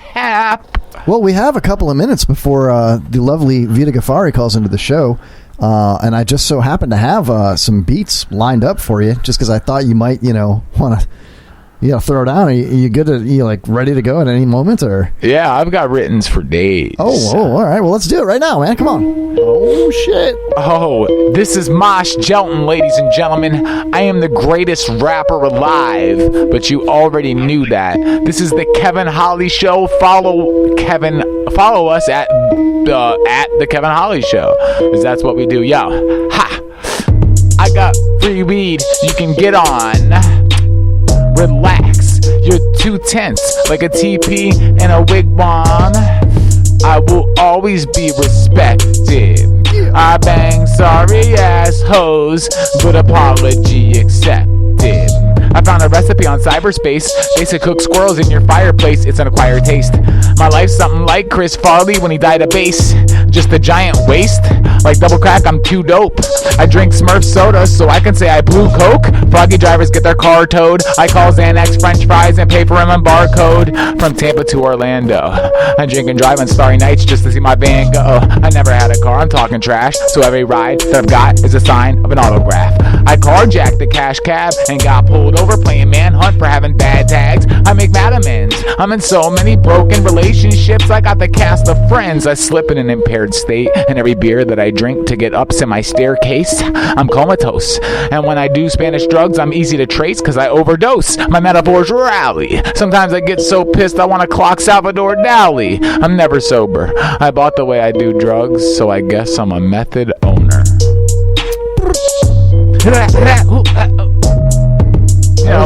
That's pretty good, dude. That was dope, right? Yeah, I'm still like in shock and awe. Shock and awe. Shock and awe? Yeah. You got one more beat for one more? Sure. Hold on. Let me fade that one out. Oh, yeah. See how I do that? I should be a DJ. You know, like, I beatbox Kev, dude. Actually, you know what? That beat pace was dope. It wasn't bad. Yeah, run that one back one more time. I got one more, and this one pertains to the KHS. Right. I just wrote this, so I'm gonna see if yo. I look, Mosh J, yo. Wednesday nights from 8 to 11, I'm on a date with Kevin. It's a match made in heaven, and everybody knows we're a pair of geniuses. But we like to talk about penises, seamlessness, taken to the extreme, like Bill Clinton filming sex scenes at Jeffrey Epstein's. I got a toxic flow, a cosmic glow. Number 2 in podcast, bro, the Kevin Holly Show. Men's, bitches, shoes, socks, listen. Hens, chickens, roosters, cocks, bitches. The last thing he told me before my dad died was don't get on Hillary Clinton's bad side. I gotta drink and catch another buzz, knowing I'll never be half the man Kevin's mother was. Brick house, quick shout out to Harambe. Everybody's dick's out. Gun on my whip, one in the clip. Translation, I ain't about to take none of translation. I meant to say translation. But, you know, it's still dope. But that's fire. You know, I'm in the zone. I'm sorry, I fell asleep, dude. I'm back though. Don't fall asleep, man. Don't fall asleep. That's you. Oh, see. Clearly not sleeping. Oh, that was awesome. That was great. Thank you. I'm impressed. I was just in the zone. I had to get that out. Oh, I'm glad you did. It came out. Was it as good for you as it was for me? Oh, even better. You got some talent, man.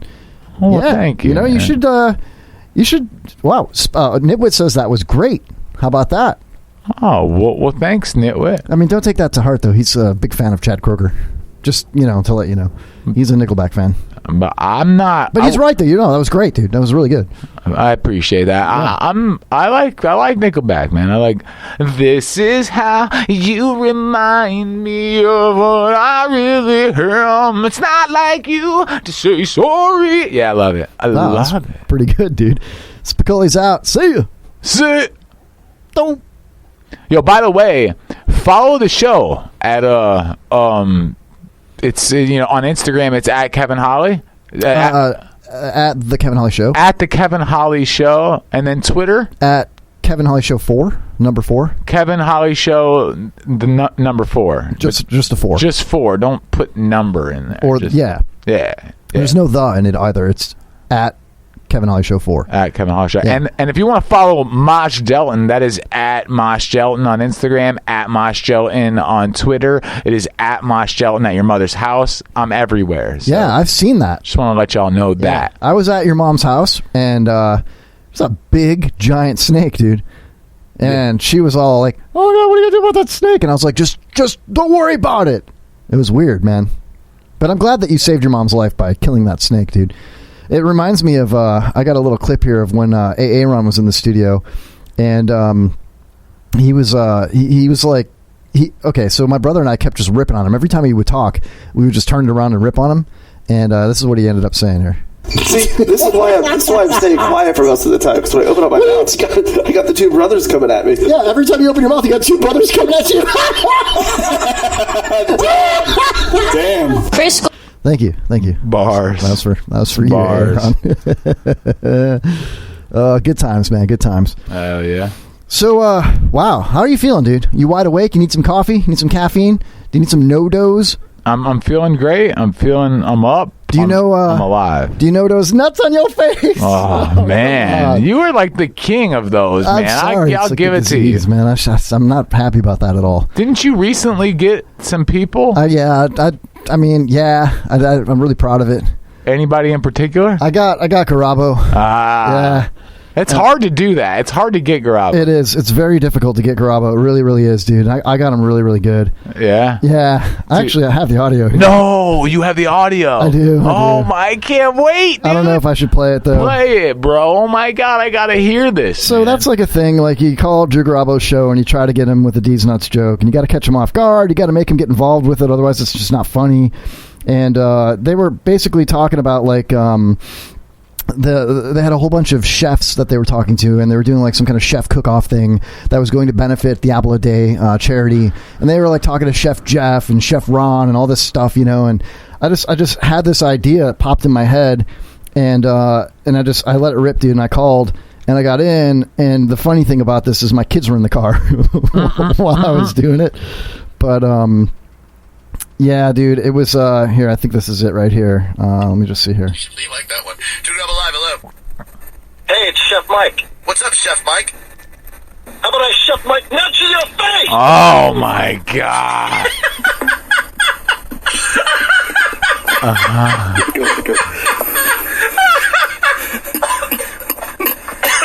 Choke on it, busboy. They're choking. I'll be right back to help you, dude. Now, that's the funniest part about that whole call was earlier when they were talking to the chefs. Seth had tried to say that he was like an experience, in the restaurant industry because he worked at like Burger King and Sweet Tomatoes, and Drew was like, that doesn't count. You were a busboy. All right, whenever Be Right Back Boy's done talking or whatever, and they were making fun of Seth. And then when that happened, he started laughing and he said, "Choke on it, busboy. I'll be right back to help you." That was amazing. That was classic. Most people are very unsuccessful. The rate of getting him with a D's Nuts joke. And by the way, besides you, Drew is by far my, I think the most talented, radio personality. Oh, yeah. He's like my hero, dude. So hey, speaking of talent, I don't want to cut you off, but we've got a beautiful actress on the phone right now, Vida Ghaffari. How are you, Vida? Oh, thank you for the warm welcome. Doing great. Thank you so much for the invite. Always such an honor to be on this wonderful show. Oh, my God. You're too nice. Vida Ghaffari, everybody. Thank you for calling. We love having you on this show. How are you? I'm doing great. How are you guys doing? It's blisteringly hot in Los Angeles. I'm assuming it's hot where you guys are in Florida? Oh, you have no idea. We're outside of Tampa, and it's not just hot, but it's humid, and it's basically, somebody described it as take a shower and don't dry off. Take a hot shower, don't dry off, and put your clothes back on. That's pretty much how it is. Oh, my God. Yes. It's terrible. So you're live. We've got Mosh in the studio, battle rapper extraordinaire, one of my new co-hosts here, and it's just us tonight and you, Vida. Great. How are you, Vida? I am doing wonderful. As always, such a thrill to be on your show, and just excited to be doing a lot of interesting things. And thank you for giving me the opportunity to. Jab about what's going on. Of course. Yeah, and I've got your some of your bio and information loaded up on the big screen here, so Mosh can be a little bit more familiarized with you. But for the people that don't know, you have been on the show once before, and they would probably know you, as we mentioned earlier, from Mind of Mencia. You're on Jimmy Kimmel, the Mindy Project, and all those things. I personally enjoyed the Ford and Vida. What was that called? The Facebook Live with Ford and Vida, or something like that. Yes. Ford is pursuing other pursuits now. He's in Oklahoma. He's doing very well in the the CBD space with his beautiful wife Lori. He's a thriving entrepreneur in Oklahoma City, where he's from. So unfortunately, Ford and Vida took a long hiatus, but if they're ever back out here, or if I ever end up in Oklahoma City, I would imagine that we would get going and start our show again. Hey, I don't want to step on anybody's toes, but if you ever come down to Tampa, we could do the Ford. We could do the Kevin and Vida. I would be honored to do the Kevin and Vida show. I'll never forget when you asked me to voice that promo in Farsi. That was like one of the highlights of my life. Are you serious? Kidding. I love that. Yeah. Oh my God, yeah, because so I did it in an old-timey voice. Like, I did it like an old-timey newscaster. You're like, add a little zing to it. And I'm like, okay. Well, I acted like, like their version of like, I guess, like a Walter Cronkite, or, you know, before he became politically incorrect, not to get into incorrectness, but like a Charlie Rose type. I was trying to make my voice sound like one of those characters.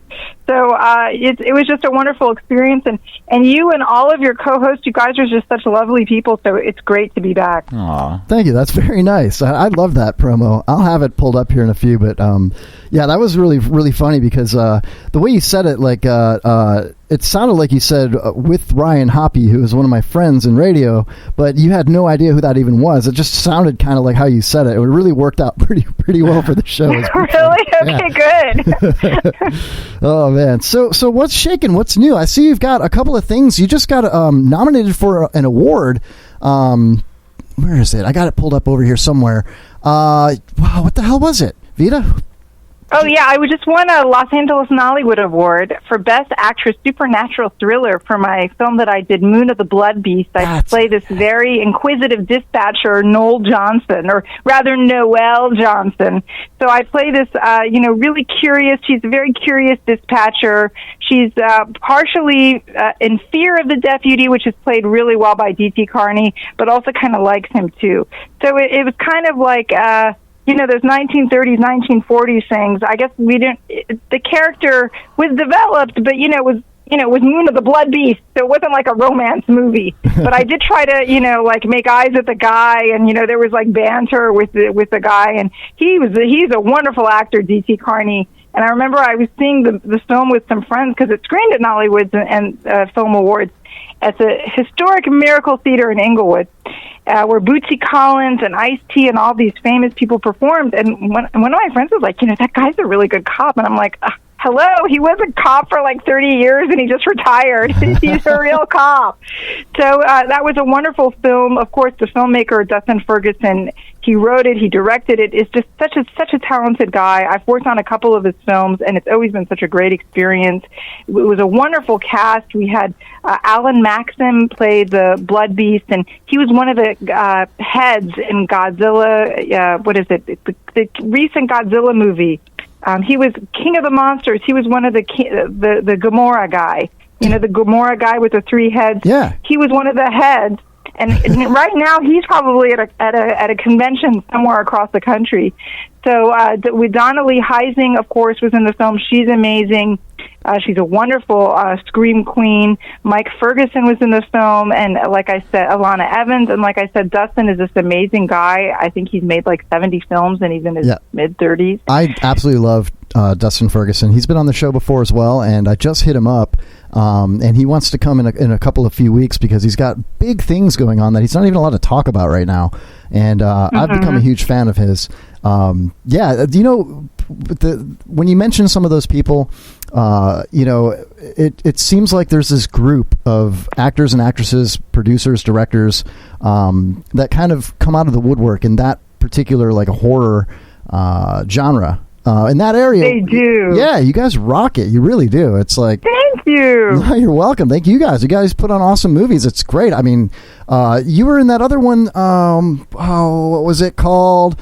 Holy Terror, right? Yes, I was in Holy Terror a couple of years ago. It was number 11 on Amazon Prime UK, so it did very well for itself. I mean, that was 2 years ago, but since then I've done a couple films. Yeah, thank you. I really enjoyed it. Exorcism horror is very hot. I've done every kind of horror, so it was great to do supernatural horror. But I also did another film of Dustin's because, the sharks are so in after Sharknado and 47 Meters Down. I just did LA Shark Attack with, once again, Alan Max and Donnelly Heising. The lovely and amazing Brink Stevens was my colleague in the film. I played Dr. Elaine Ripley, which was kind of a riff on Dr. Ellen Ripley from Alien, but my character was more not as brilliant as Sigourney Weaver, and not as a tough cookie, but I think they thought it would be cute if they made my name similar to hers, and I wore glasses, and I love playing smart people because I come from a very smart family. My parents were educators. My dad was a professor. He was a scientist. My mom was a teacher. My sister teaches. My grandmother was a headmaster, headmistress rather. So I come from a really smart family. I mean, I'm the only one with a bachelor's degree in my immediate family. You speak two languages as well, and with a pedigree like that, it's no surprise that you've been in movies like Horn Dog's Beach Party. Yes, but there was no nudity in Horn Dog Beach Party. People think it's such a raunchy film, and they see it and they're like, "Where's the nudity?" And I'm like, "Exactly."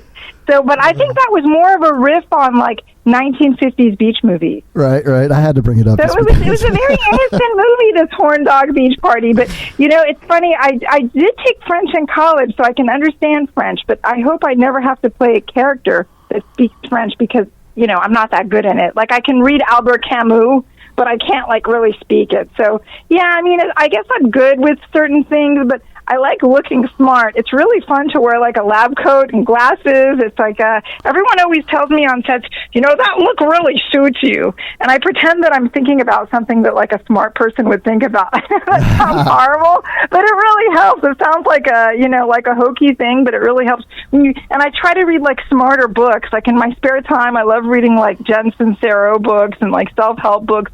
I try to read more intellectual stuff, if you will. You know what I mean? I totally do. Yeah.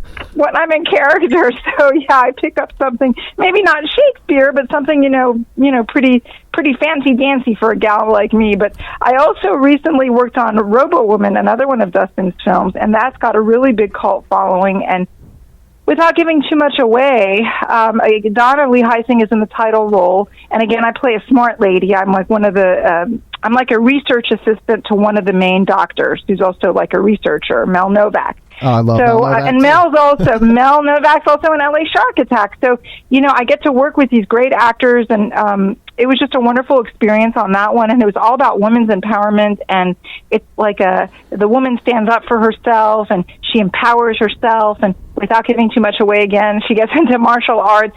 She was the victim of a crime. It's almost like a Charles Bronson kind of thing, but it's a sci-fi film, but it's the woman that's getting the retribution. I love retribution films too, so that was a great experience. But yeah, I've been blessed. Dustin gets great actors, and you're right. It's like a whole group. It's like a whole cadre of actors he gets. And for LA Shark Attack, we also had the lovely Maria Olsen. So that was just an amazing experience working with those talents.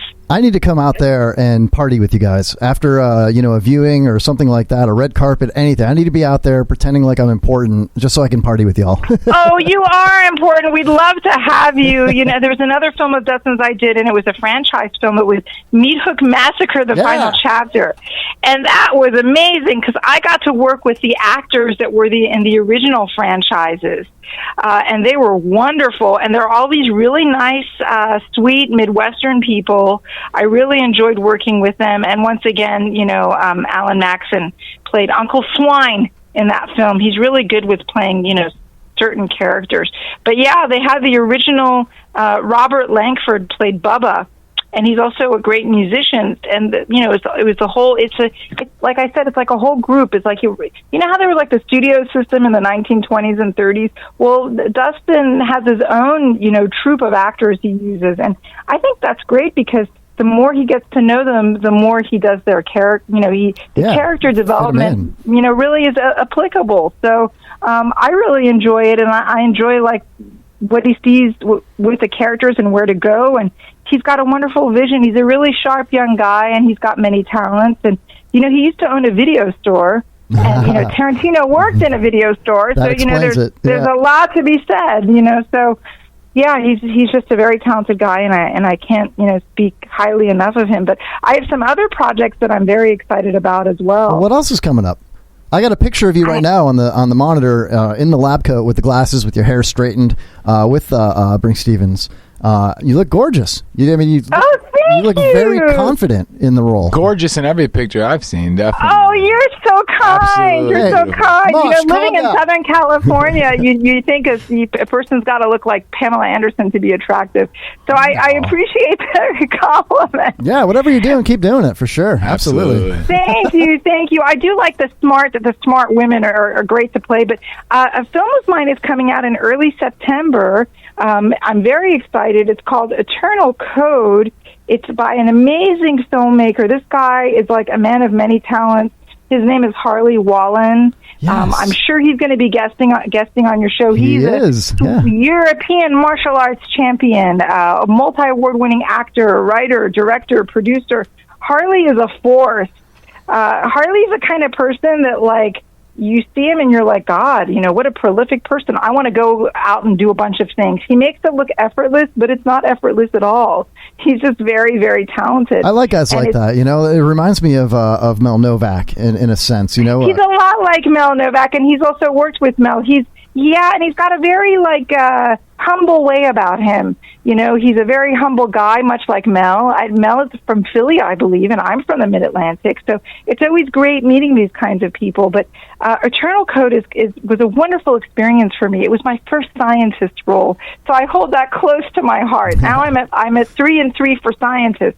But it was my first scientist role. I really enjoyed it. I played this wonderful character named Nikita. I can't really give too much about her away, but it's a wonderful cast. We have Richard Tyson, Scout Taylor Compton, Billy Worth, Mel Novak, of course, Jan Birch, Katie Wallen. It's just an incredible, incredible cast.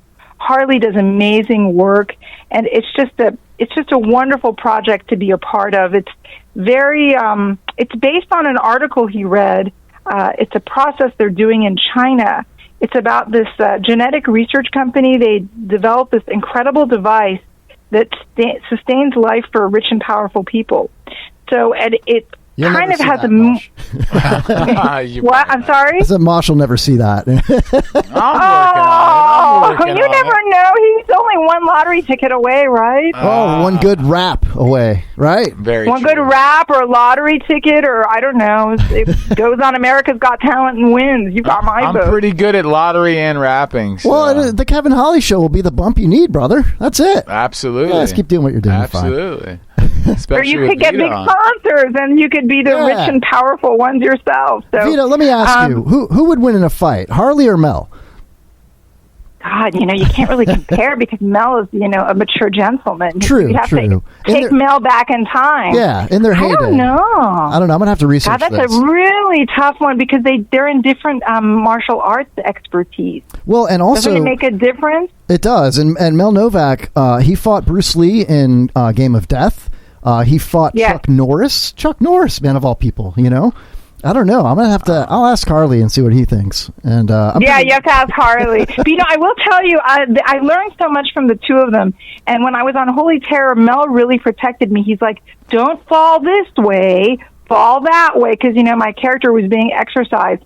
And I only had to go to physical therapy twice. I think if I didn't listen to Mel, I'd be in physical therapy for the rest of my life. So he really knows this stuff, as does Harley. But it's great. It was great interacting with him, and you know, in something like that. I mean, if you're going to ask for somebody for advice about how not to get injured on a set, Mel Novak is your go-to person. Yeah, right. You know, even though our director and producer were pretty knowledgeable, one of our producers and our director was knowledgeable. There's nothing. They're like, you know, Vita, we're going to defer to Mel on this one. So they were supposed to have like all this cushioning for me. Long story short, but yeah, they're amazing. I feel so blessed to know these people. But I'm very excited about Eternal Code. It's going to have a limited theatrical release beginning on August 30th.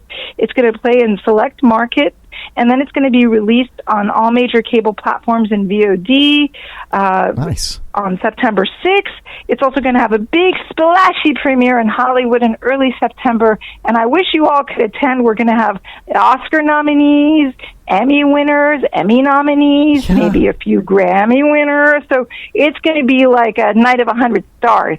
Our publicist, Joe Williamson, is working hard by the minute working on this event. And Vision Films is this. You love him. He is amazing. He's an amazing publicist. He's a tough cookie. He holds me accountable, but it's good to be around people like that. I told him, Joe, you look like a coach. You'd make a great coach because you're always telling us, you know, you should do this, you should do that. I love the way he talks. Yeah, he left me a voicemail the other day, and I had to listen to it twice.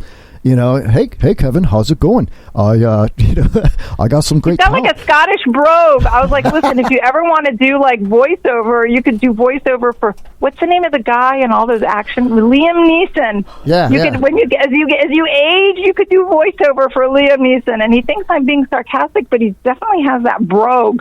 But yeah, he's a fabulous publicist and just works really hard for people. And I feel like he's one of the last honest people in Hollywood because it's a city of scams, I hate to say. And he's just I mean, there's a lot of people on the up and up, but like, you know, he's very, what's the word? he's very accessible. So, I mean, sure, there's a lot of scam artists, but there's also really good people, but those people have a lot of gatekeepers. What I like about Joe is he's very accessible to people. He is. He's always giving advice. Yeah, I could call him right now, and I guarantee he would answer the phone, and if he missed the call, he'd call me right back. He's that kind of person. Yeah. You know what I mean? He's definitely that kind of person, and if he's a little bit late and call you back, he would apologize. Yeah. So, it's a great experience working with him and being repped by him, and it's just such an honor. I need to get on board on his team somehow. I want to be famous. You know, I want to be in one of these hot dog horn dog movies. Sorry, I said hot dog. Oh, you would have loved the horn dog, but there was no naughty part. That's but okay. I will tell you, I had to resurrect an old, those cut off jean skirts. I was like, listen, I'm not going to wear a bathing suit because I'm an actress who eats. I'm not going to wear a bikini. Donna Lee Heisen can wear the bikini. I mean, I can starve myself for a week, but come on. I'm going to wear a tank top, and I'm going to wear, like, short shorts or denim short skirt, like Circa, that I would wear, like, in my younger days. So I found something from college, and I wore it, and I think it was fine. I don't think anybody, like, batted an eye. There's a lot of bikinis in that film. It's not necessary for me to be in a bikini in that film. But see, I'm trying to portray what an innocent film it is, even with a name like Horn Dog's Beach Party. Mosh, hey, Vida, I just followed you on Twitter.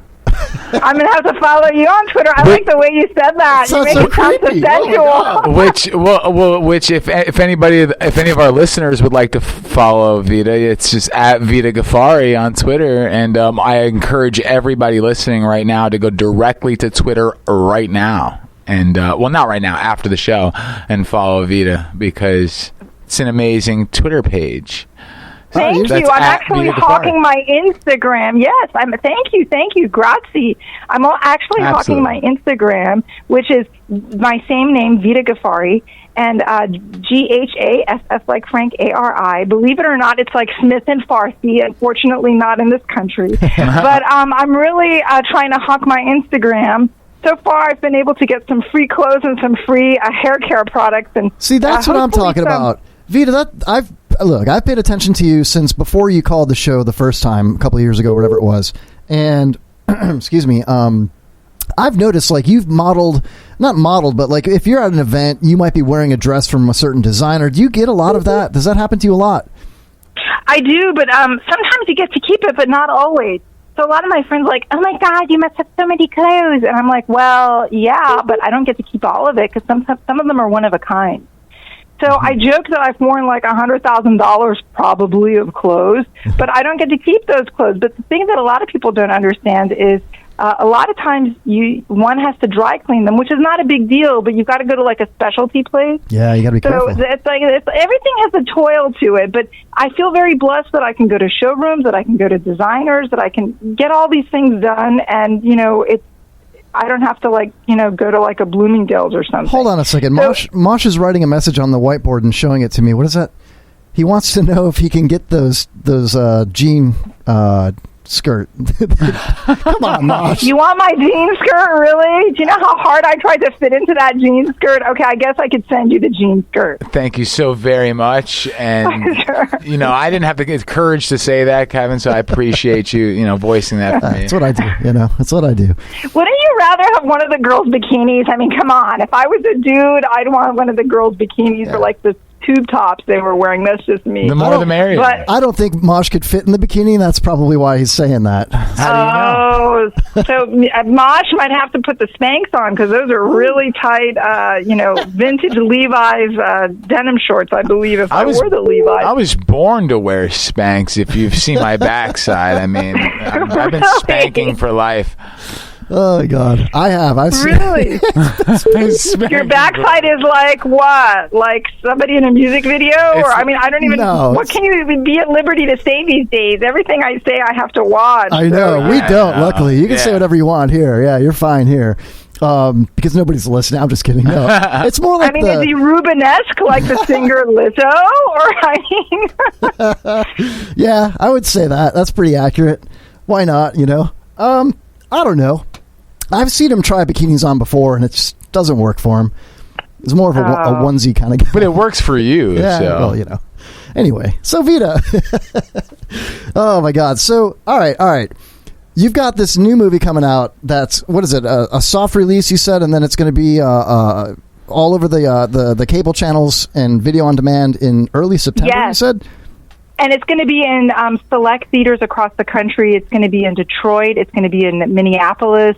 It's going to be in different cities across the country. So we're very excited about that. Now, how can we get you guys? I don't want to say a team, but you all work together. A lot of the people that we've mentioned. How can we get the theaters in Tampa or St. Petersburg to house these soft releases and these movies, these shorts, and all these different things? Because Tampa's got a huge circuit, if you will, of amazing stand-up comics, amazing musicians, and we've got big theaters. There's a really old one in Tampa. We've got Ybor City. We've got all these different places. Ruth Eckerd Hall. There's so many different places where things like this could happen.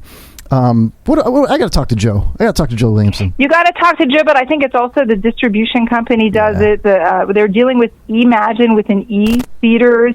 So I guess wherever there's an Imagine theater, I know it's also going to be premiering in Chicago. Ooh. So that would be great. It would be great to be in Tampa. We'd love it. You guys would be our representatives. I would definitely promote that. Yeah, I would love to. Yeah, you'd be there for the Q&A because you know so much about all of us. You guys would conduct a mini Q&A with the audience. So we would love that, but yeah. Oh, you could plant me in the audience, and I could just ask strategic planted questions, loaded questions like I'm just a stranger. Yeah, well, I guess Mosh is going to want my lab jacket after this one. So. Absolutely. Absolutely. And I would love to I need a copy of the Iran Times International because... Oh, yes. I know that you've made an appearance in that recently, or... Sure, I've been in it a number of times, but the last time was very special to me because my dad, in Iran, scientists are like Michael Jordan or, I don't know, whoever's famous right now as an athlete. So scientists are like, and mathematicians are really revered, I guess, until the government kills them. So it's a terrible thing to say, but it's true. So scientists and mathematicians are revered, and my dad is from an older generation. So the fact that I played a scientist again, they did another story again because, it's like saying Michael Jordan's kid is going to play like Michael Jordan, even though my dad doesn't have like Michael Jordan's like athleticism or, his income. I'm picking up what you're throwing down though. Yeah. So, but yeah, that's kind of like a parallel. They're treated like rock stars there. They have very good lives there. I mean, they had very good lives there. So, not to get political. So that was like an homage to my dad, but I've been in the Iran Times before and, it's been a great experience, and I'm very grateful for that. And I love the support I've been getting from people in the Middle East, where they really revere academic people, and just so honored. I'm also working on another film I'm very excited about. This is a departure from my intellectual women. It's called Realm of Shadows. It's a Jimmy Drain film, yes. And I'm really excited because I get to play the mysterious and alluring Cassandra. That's my sister's name. Too much away. Really? You've dropped so many names. My sister's name is Cassandra. My dog's name is Gamora. I call her Gaming Girl. You're kidding me. No, I'm not. Yeah, it's just weird. Like every other name that gets dropped, it's like that's my great grandfather. Really? It's crazy. Yeah, I don't know. But that's pretty awesome. That's wonderful. So I'm really excited about this one because it's an anthology of a bunch of tales woven into a feature. And another reason why I'm really excited is legendary actor Tony Todd is going to be in this movie, and he is going to be like a father or a priest. And, there's going to be a new Candyman remake. And you were featured in Variety with that, right? Yes, I've been in Variety for that. I've been in Variety twice for Eternal Code. So this is my third time. Thank you for reminding me. My third time in Variety, 3 times a charm. Dope. So I'm very pleased. And I heard that there's this app called Telegram. And one of my cousins saw me in Telegram. Of course, it was in Farsi. And I'm like, did you take a screenshot? There you go. So I guess, horror is very popular in the Middle East. And the fact that, Tony Todd is, the lead actor, it's very exciting, and I loved him, of course, in The Candyman, and I loved him in the Final Destination films. Yeah. He's just such a talented man, and I can't wait to work with him. So I'm, over the moon.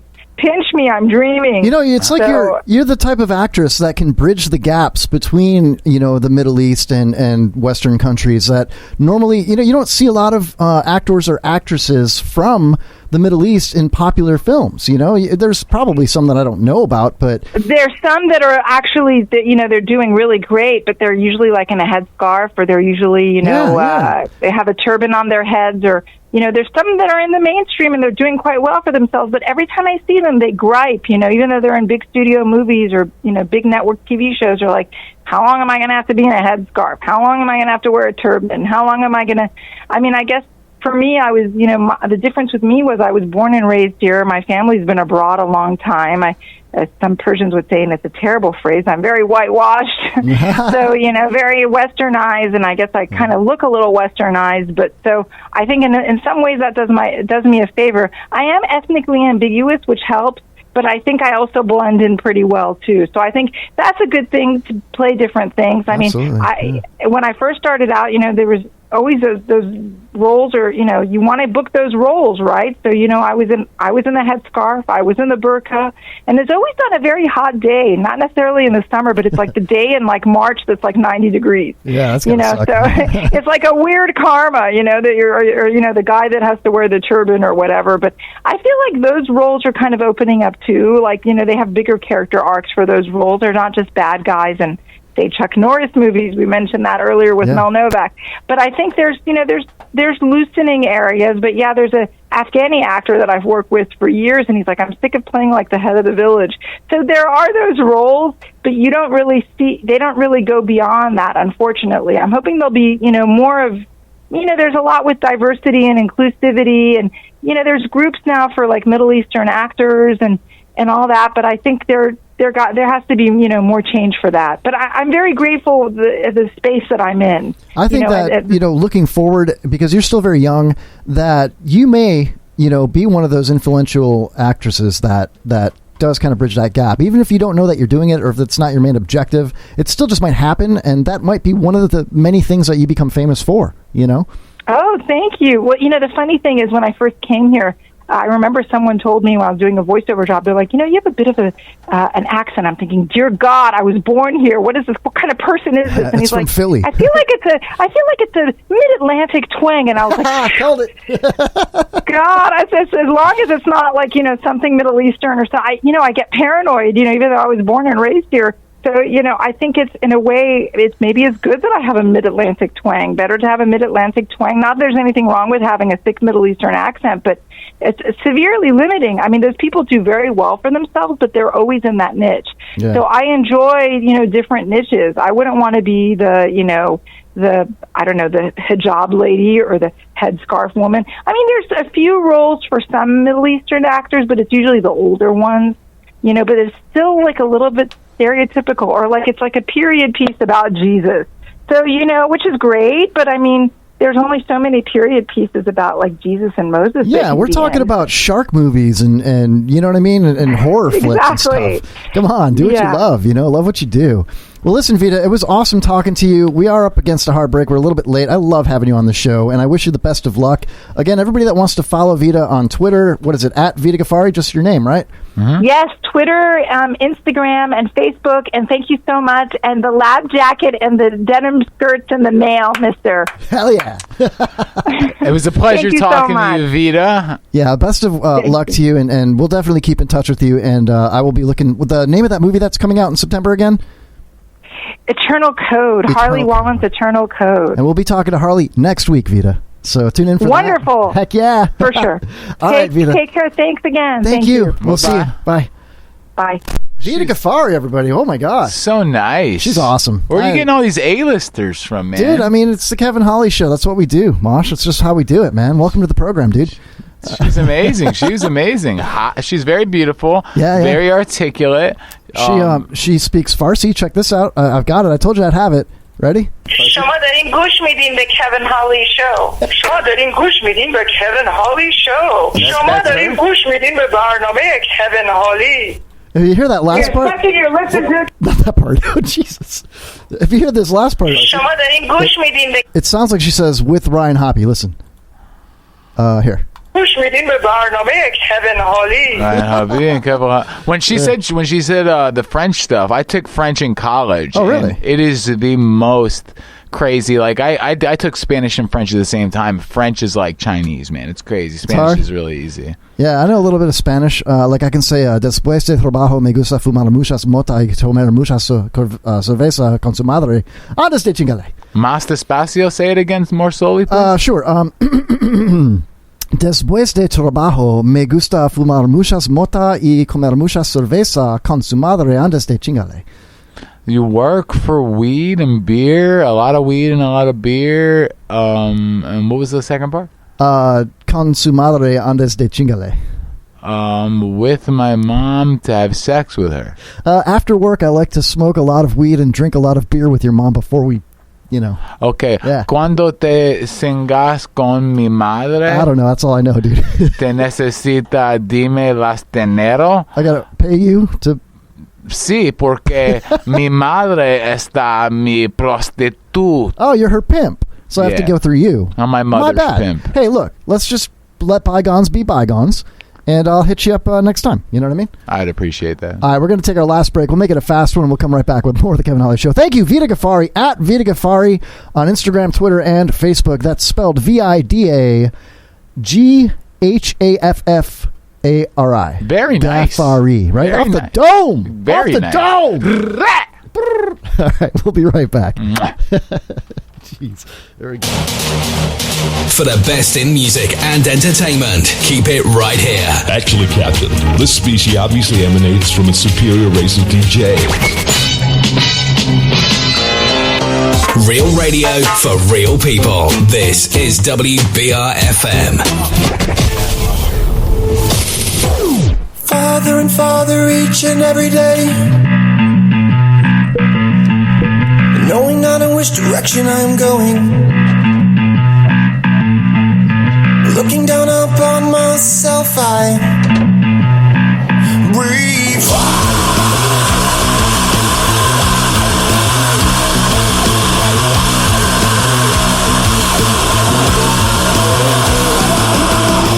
What am I doing?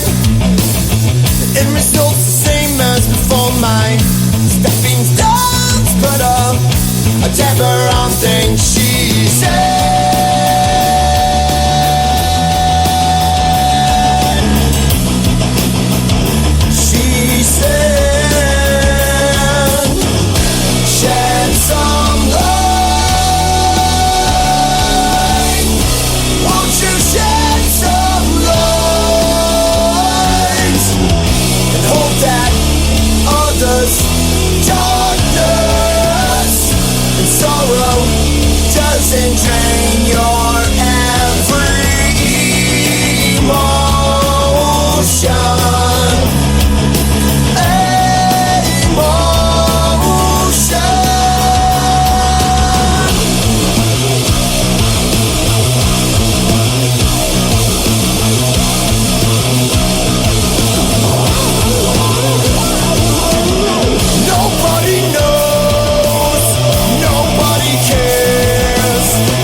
your feeling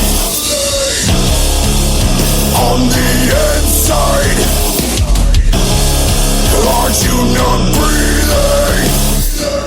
breathing? You are listening to my best friends, Jay Bird and Pops, on the Kevin Holly Show. The only reason I even tune in the first place. So tune in to listen to Jay Bird and Pops.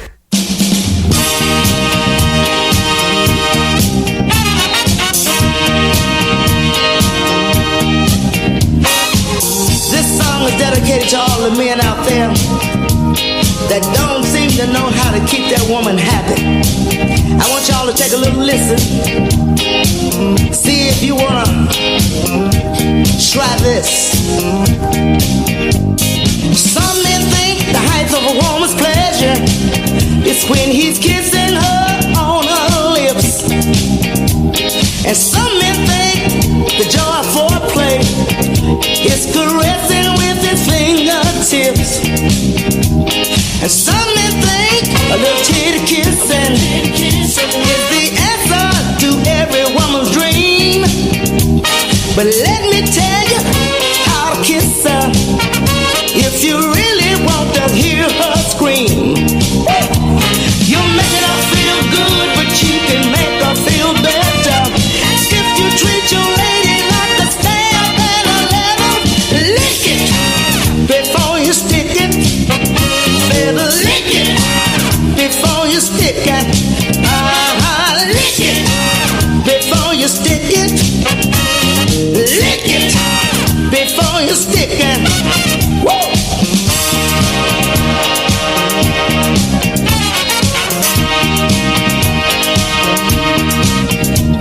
Now all you fellas sitting there laughing, let me tell you this is no stage joke. She ain't playing. If you really want to please her, just find that little man in the boat. You can tease it, gently squeeze it, massage him with your fingertips. But sorry fellas, the job ain't over until you take him between your lips. Wow! You're making her feel good, but you can make her feel better if you treat your lady like a stamp in a letter. Lick it before you stick it. Better lick it before you stick it. Lick it before you stick it. Don't lick it before you stick it.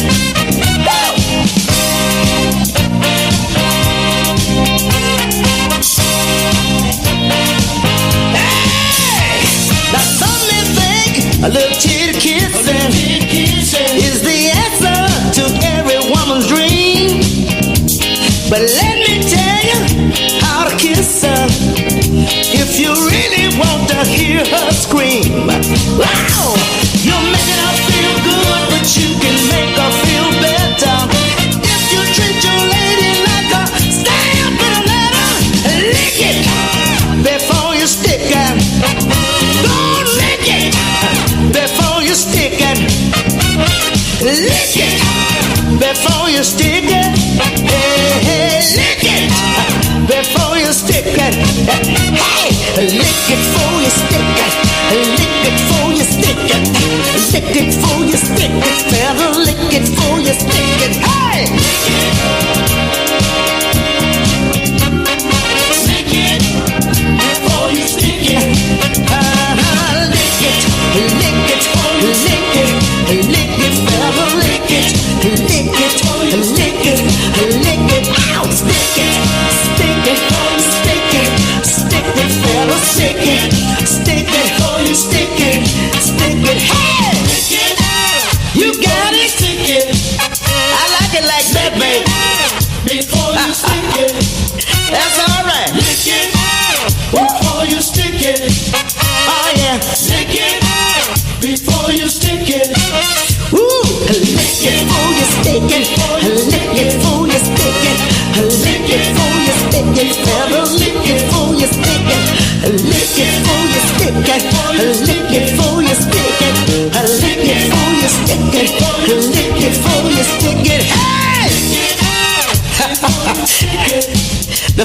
at it. Now, girl, y'all can't stick it, but you sure can lick it. Attention, please. Attention, please. We are controlling transmission. If we wish to make it louder, we will bring up the volume. Loud noises! I'm only human after all. I'm only human. WBRFM wants to say thank you for the support that our listeners give our presenters. You know that I be somebody. I just love the music. Like, great music. Everybody's on the run. Everybody's on the run. We aim to give the listeners what they want on their show. Music, fun, more. They don't own me. You'll find it here on WBRFM. Listen now.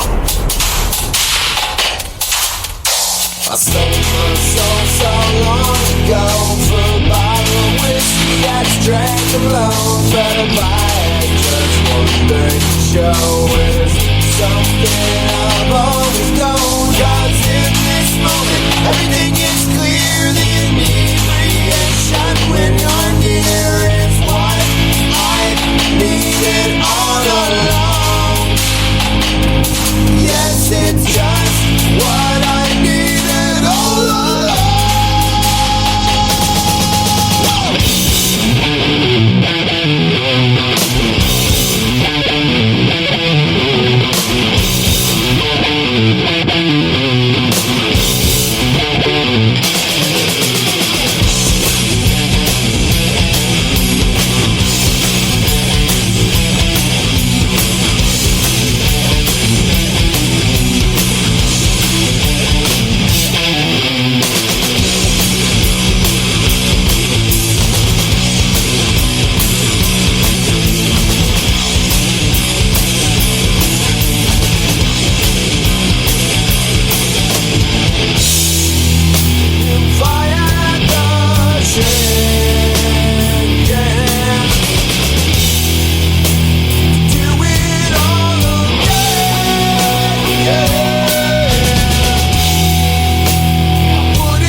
person is the whole problem.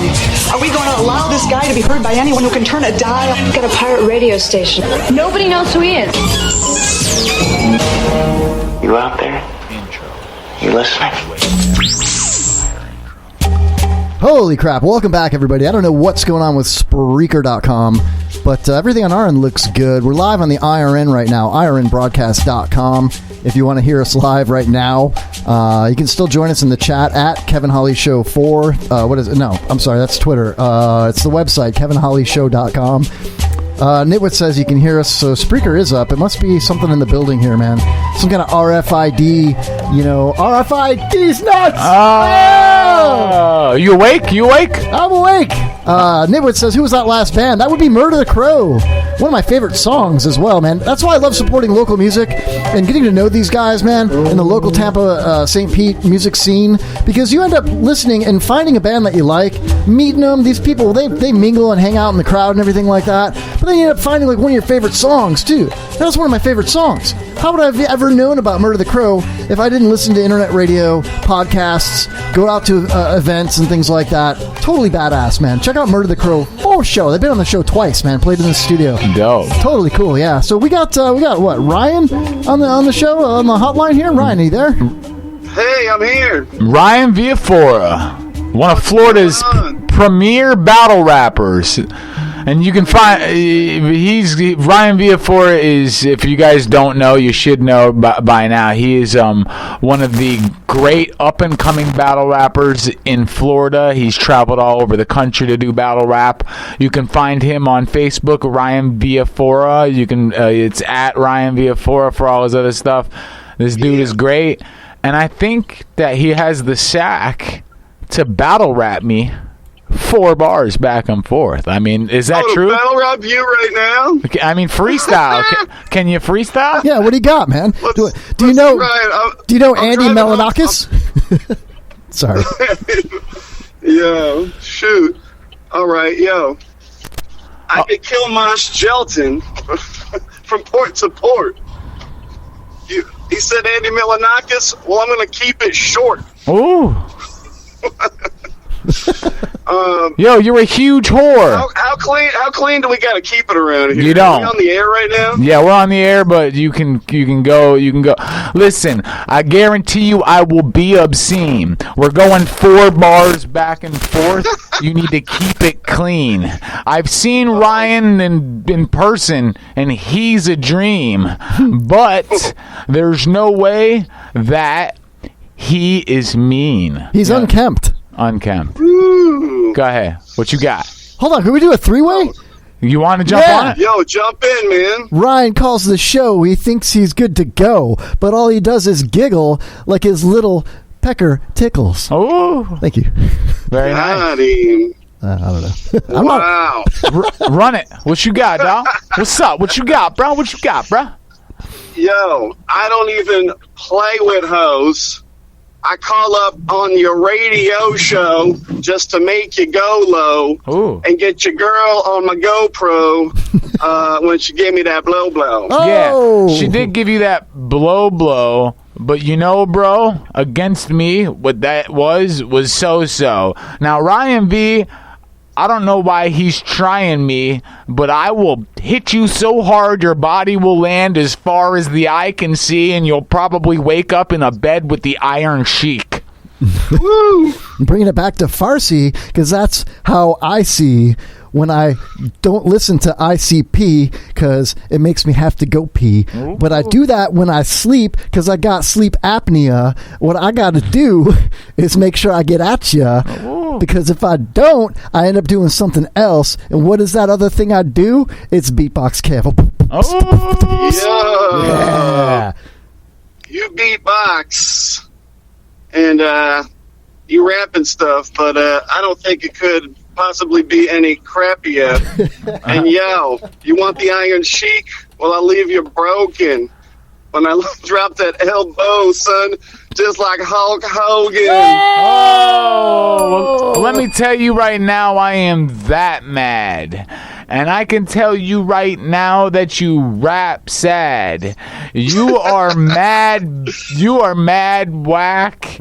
And I will grab a skateboard and do a half cab. You could probably be Kevin Holly's brother, and that's bad. Beer just came out my nose, dude. Oh. What you got, Cat? No? Oh, is it my turn? Yeah, Yeah. You make fun of my brother, but I banged your mother, and you may have saved her from that snake, but I'll be dropping DDTs like Jake. Oh! DDTs nuts! 2 more runs. Keep going. He's dropping like Jake. He's doing it all summer, but I got all up in her pipes.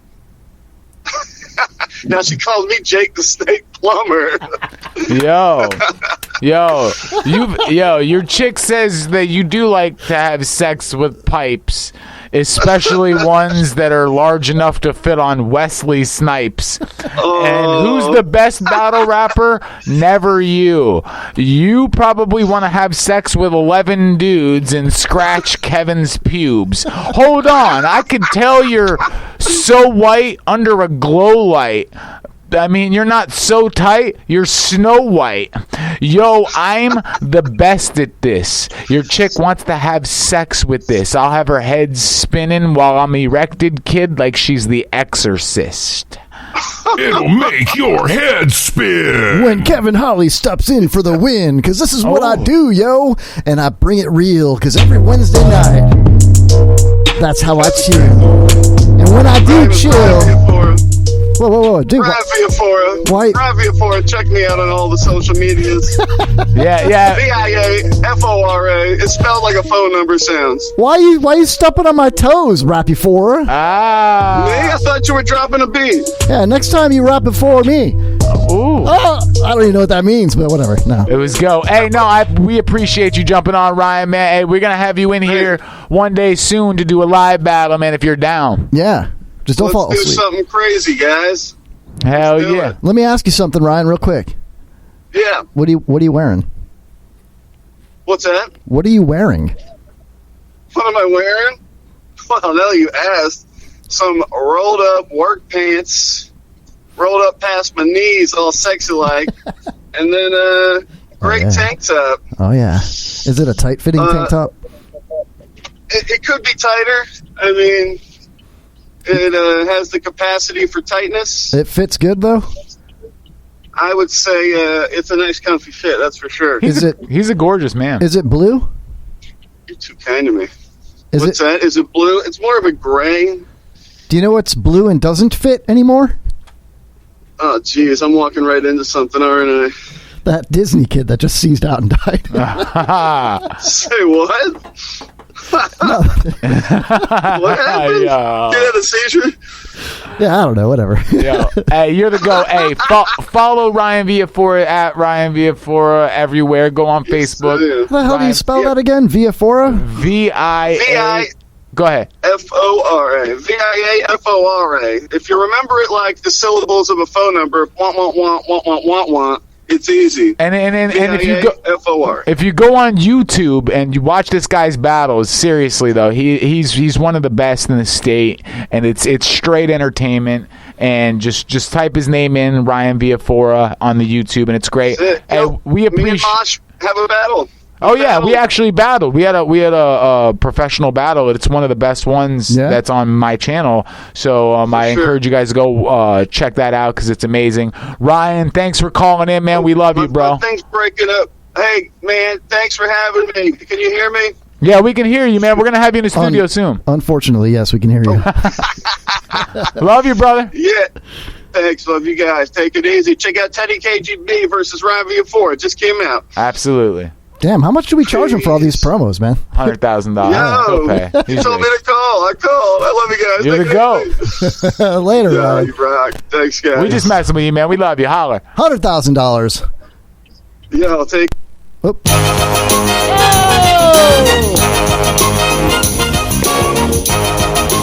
Sorry, that was a tease. We're not going to play the pyramid game right now.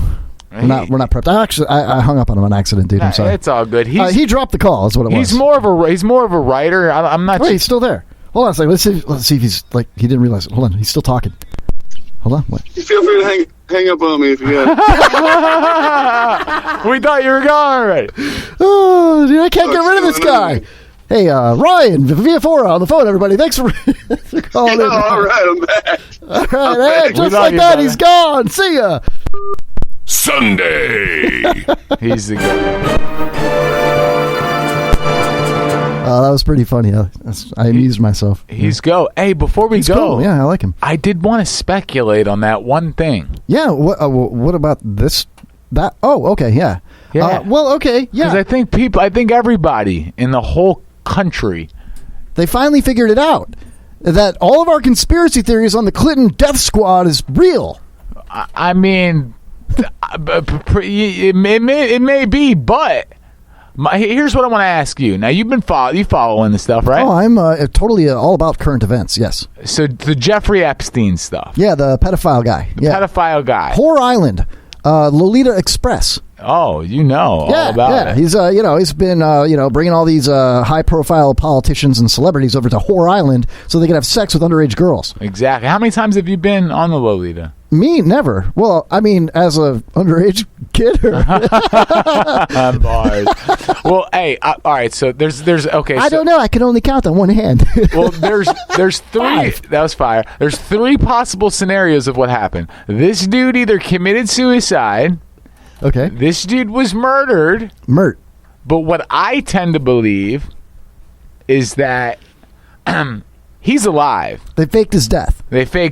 Now, I've heard this theory, and it's become quite popular. However, I follow a gentleman on Facebook who's a retired law enforcement type, right? And he's very, very, very smart, okay? And he says, guys, the guy's dead. He would be one of the first people to explore any possible scenario, but he's like, the guy's dead. He died. He's not going to come back and testify. That's never happened in the history of the world. It's never happened. But I'm like, well, what if he doesn't come back and testify? What if he just faked his death, bought his way out? Exactly. Yeah, and he's like on Whore Island 2, like the sequel. I mean, when you have if you have $1 million and you get locked up, you can maybe not get out of it. When you have $1 billion, you don't die in jail no matter what you do. That's too much money to die in jail. You could buy the jail. You'd be murdered in jail maybe, but that they would say he was murdered. You know why would they murder? Okay, so you're running a pedophile island, right? You are right now. Okay. No, but island. you're running that island, and you're running this ring. Now, the ramifications of what could happen. So why in the world would a billionaire not have insurance policies for if he's going to get locked up or killed? I mean, it just doesn't make any sense. Yeah. That this dude. And it's so much dirt on so many people that it's not far-fetched to think that he was Arkancided, or it wasn't really suicide. It's like 2 shots to the back of the head suicide. But my thing is, if the insurance is if he gets killed, then he's got people that are going to bring the info out.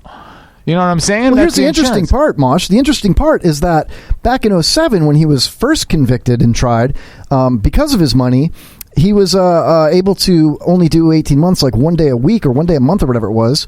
And part of that plea deal, was he had to become a sex offender, registered, sex offender, and he had to do that time.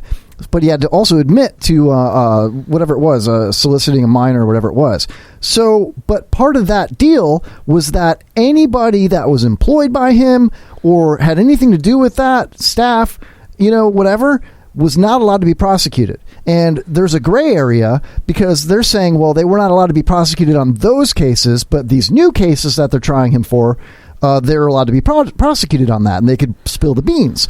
But the attorney from back then was like, no, there's no gray area. It's under the United States. He's not allowed to. None of these people will be have to be testifying as long as they are, part of the world or whatever, however you want to word it, Non-American citizens. What I heard is that the judge from back then mysteriously just died, but he was like 96 years old, the one that presided over that case. Okay. So there's all kinds of weird avenues that are going back and forth. I'm looking in the chat room, and Nitwit says witness security.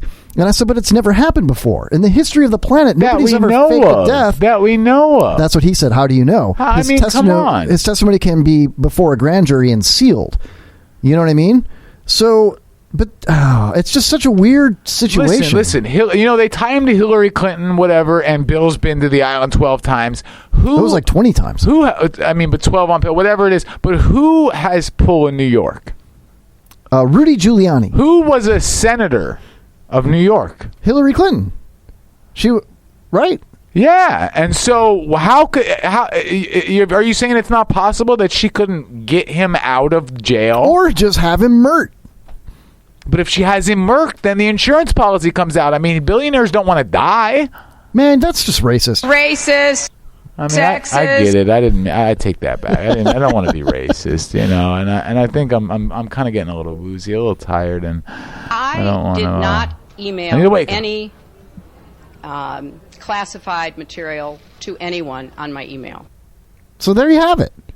Innocent. Well, then I guess that denotes it all right there. I don't know, dude. I think that he probably was either body doubled, and any of these conspiracy theories are what's happening, because come on, dude.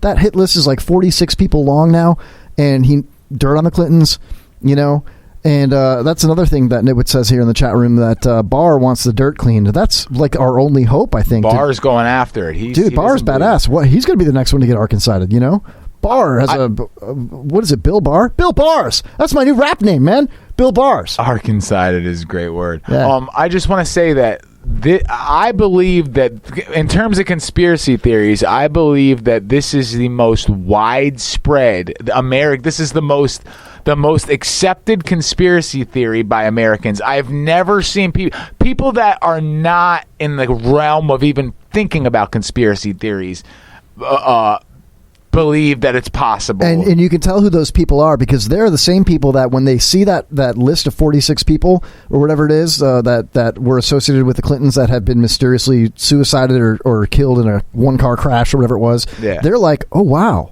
They're like, they've never seen it before. You know what I mean? Because they choose to ignore that side. And now they see that list and they're like, oh, wow, this Epstein guy, it could be got Arkancided. They'd never heard the term Arkancided before. You know what I mean? And so you're going through your social media, your news feed, like you've been telling me off air that your news feed is just so much Epstein stuff. You know what I mean? It's everywhere, especially that day. And especially from people that don't do conspiracy theories. Like it's mainstream that people believe that this dude is either not dead or he was murdered. But I mean, almost nobody believes he committed suicide. Now, how about this? Do you think that the mass shootings, and go with me on this, I'm not a conspiracy, I'm no Alex Jones or anything like that. Sure. And I'm not trying to stir a pot or anything I like love that. Alex Jones, but sure. Whatever. But do you think the mass shootings that happened back to back a couple weeks ago were to steer the attention away? Like, hey, the people associated with Epstein, mostly the people on the left, Hollywood elites, whatever, that maybe the people on the left in politics arranged those mass shootings to take the attention away from the reason Epstein? why I believe those were deranged shooters, but do I believe that they made the media focus on that? Yeah. Yes, that's quite possible. How about this? Do you remember some of those conspiracy theories from back in the 50s, 60s, and 70s where they put people on LSD and didn't tell them? So it's true. Then they were doing all these experiments on people. MK Ultra. Yeah, all this different stuff, right? Who's to say that some of these mass shooters, regardless of their ethnicity, are perhaps people that were experimented on that they didn't even know, and then they're programmed to go and do these things? Specifically for these, mind blown. I told you I'd blow your mind. Right? Xenophobic. Islamophobic. I don't know, man. I think we're just racists for all of this. Son of a bitch. Racist. I think that you should sit in my chair and I should sit in your chair from now on. This way your back is to the window at the dump tower in case somebody does get suicided. 2 shots to the back of the head or 1 shot or whatever it might be. Yeah. I'm scared that my blood's just going to all over Mosh. No, we're good because we don't really believe that stuff. We're going to vote for Hillary next election. She's not running. That's fine. I'm still voting for her because I believe in her. I'm voting for Harambe again. Dick's out. Yeah. Some kind of bodily fluid will eventually. Let me ask you this. Holy shit, dude! What the fuck was that? Oh shit! Did you see that? That was lightning. Oh my god, that scared the crap out of me, and the monitor went off at the same time. That was lightning. Real quick, have you been following the Democratic debates and stuff? Yeah, a little bit. Yeah, it's a joke. If you had to pick in a dystopian society, you had to pick one of those candidates or top 3. Who would you pick if you had to have one? If I had to pick from that cesspool of candidates right now, probably that hot chick, Marianne Williams. Yeah, probably her. Love will find a way. Yeah, I mean, no hate, bro. NO8. I mean, NOH8. Yeah, and I like that. I don't know, man. I would probably vote for the hot chick, or I would really have to study and see who's the least corrupt, and then go for that person.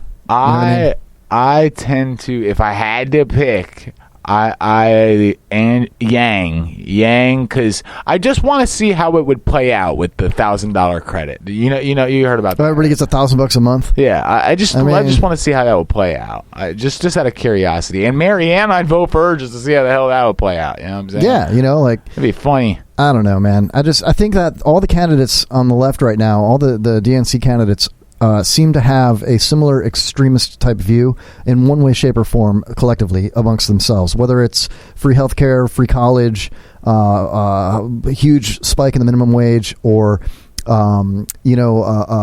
look at that guy Castro. His brother tweeted out all the people that donated the maximum amount to Trump. I mean, that's pretty bad, dude. And if there's going to be that kind of and they throw mud on both sides. Don't get me wrong. No, absolutely. But we're partisan here. Yeah, I think that. If most people were this model that I'm about to explain, which is my model, okay? I'm not trying to say most people be like me, but if you're slightly right of center fiscally, financially, and slightly left of center when it comes to social issues, then you're fairly centered, and you can cross the aisle, and you can get things done in a coercive yet also cordial way. I like but that. A lot of people are going way far right or way far left. And, the ones that are going way far left also bring, and let's be real here for a minute. We all know that white supremacy and the KKK is a tiny number and nobody likes them.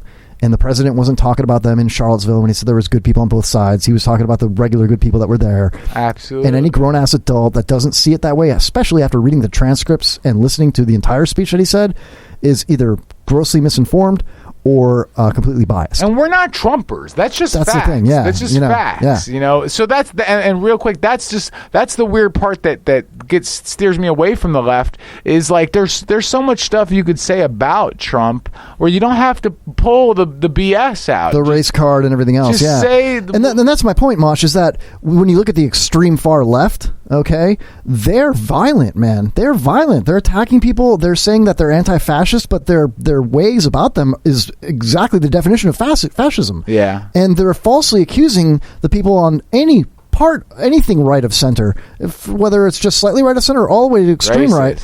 Right. And if you're white, you're racist. And they're just being so ridiculous that it's bringing people that are slightly left of center a little bit closer to center.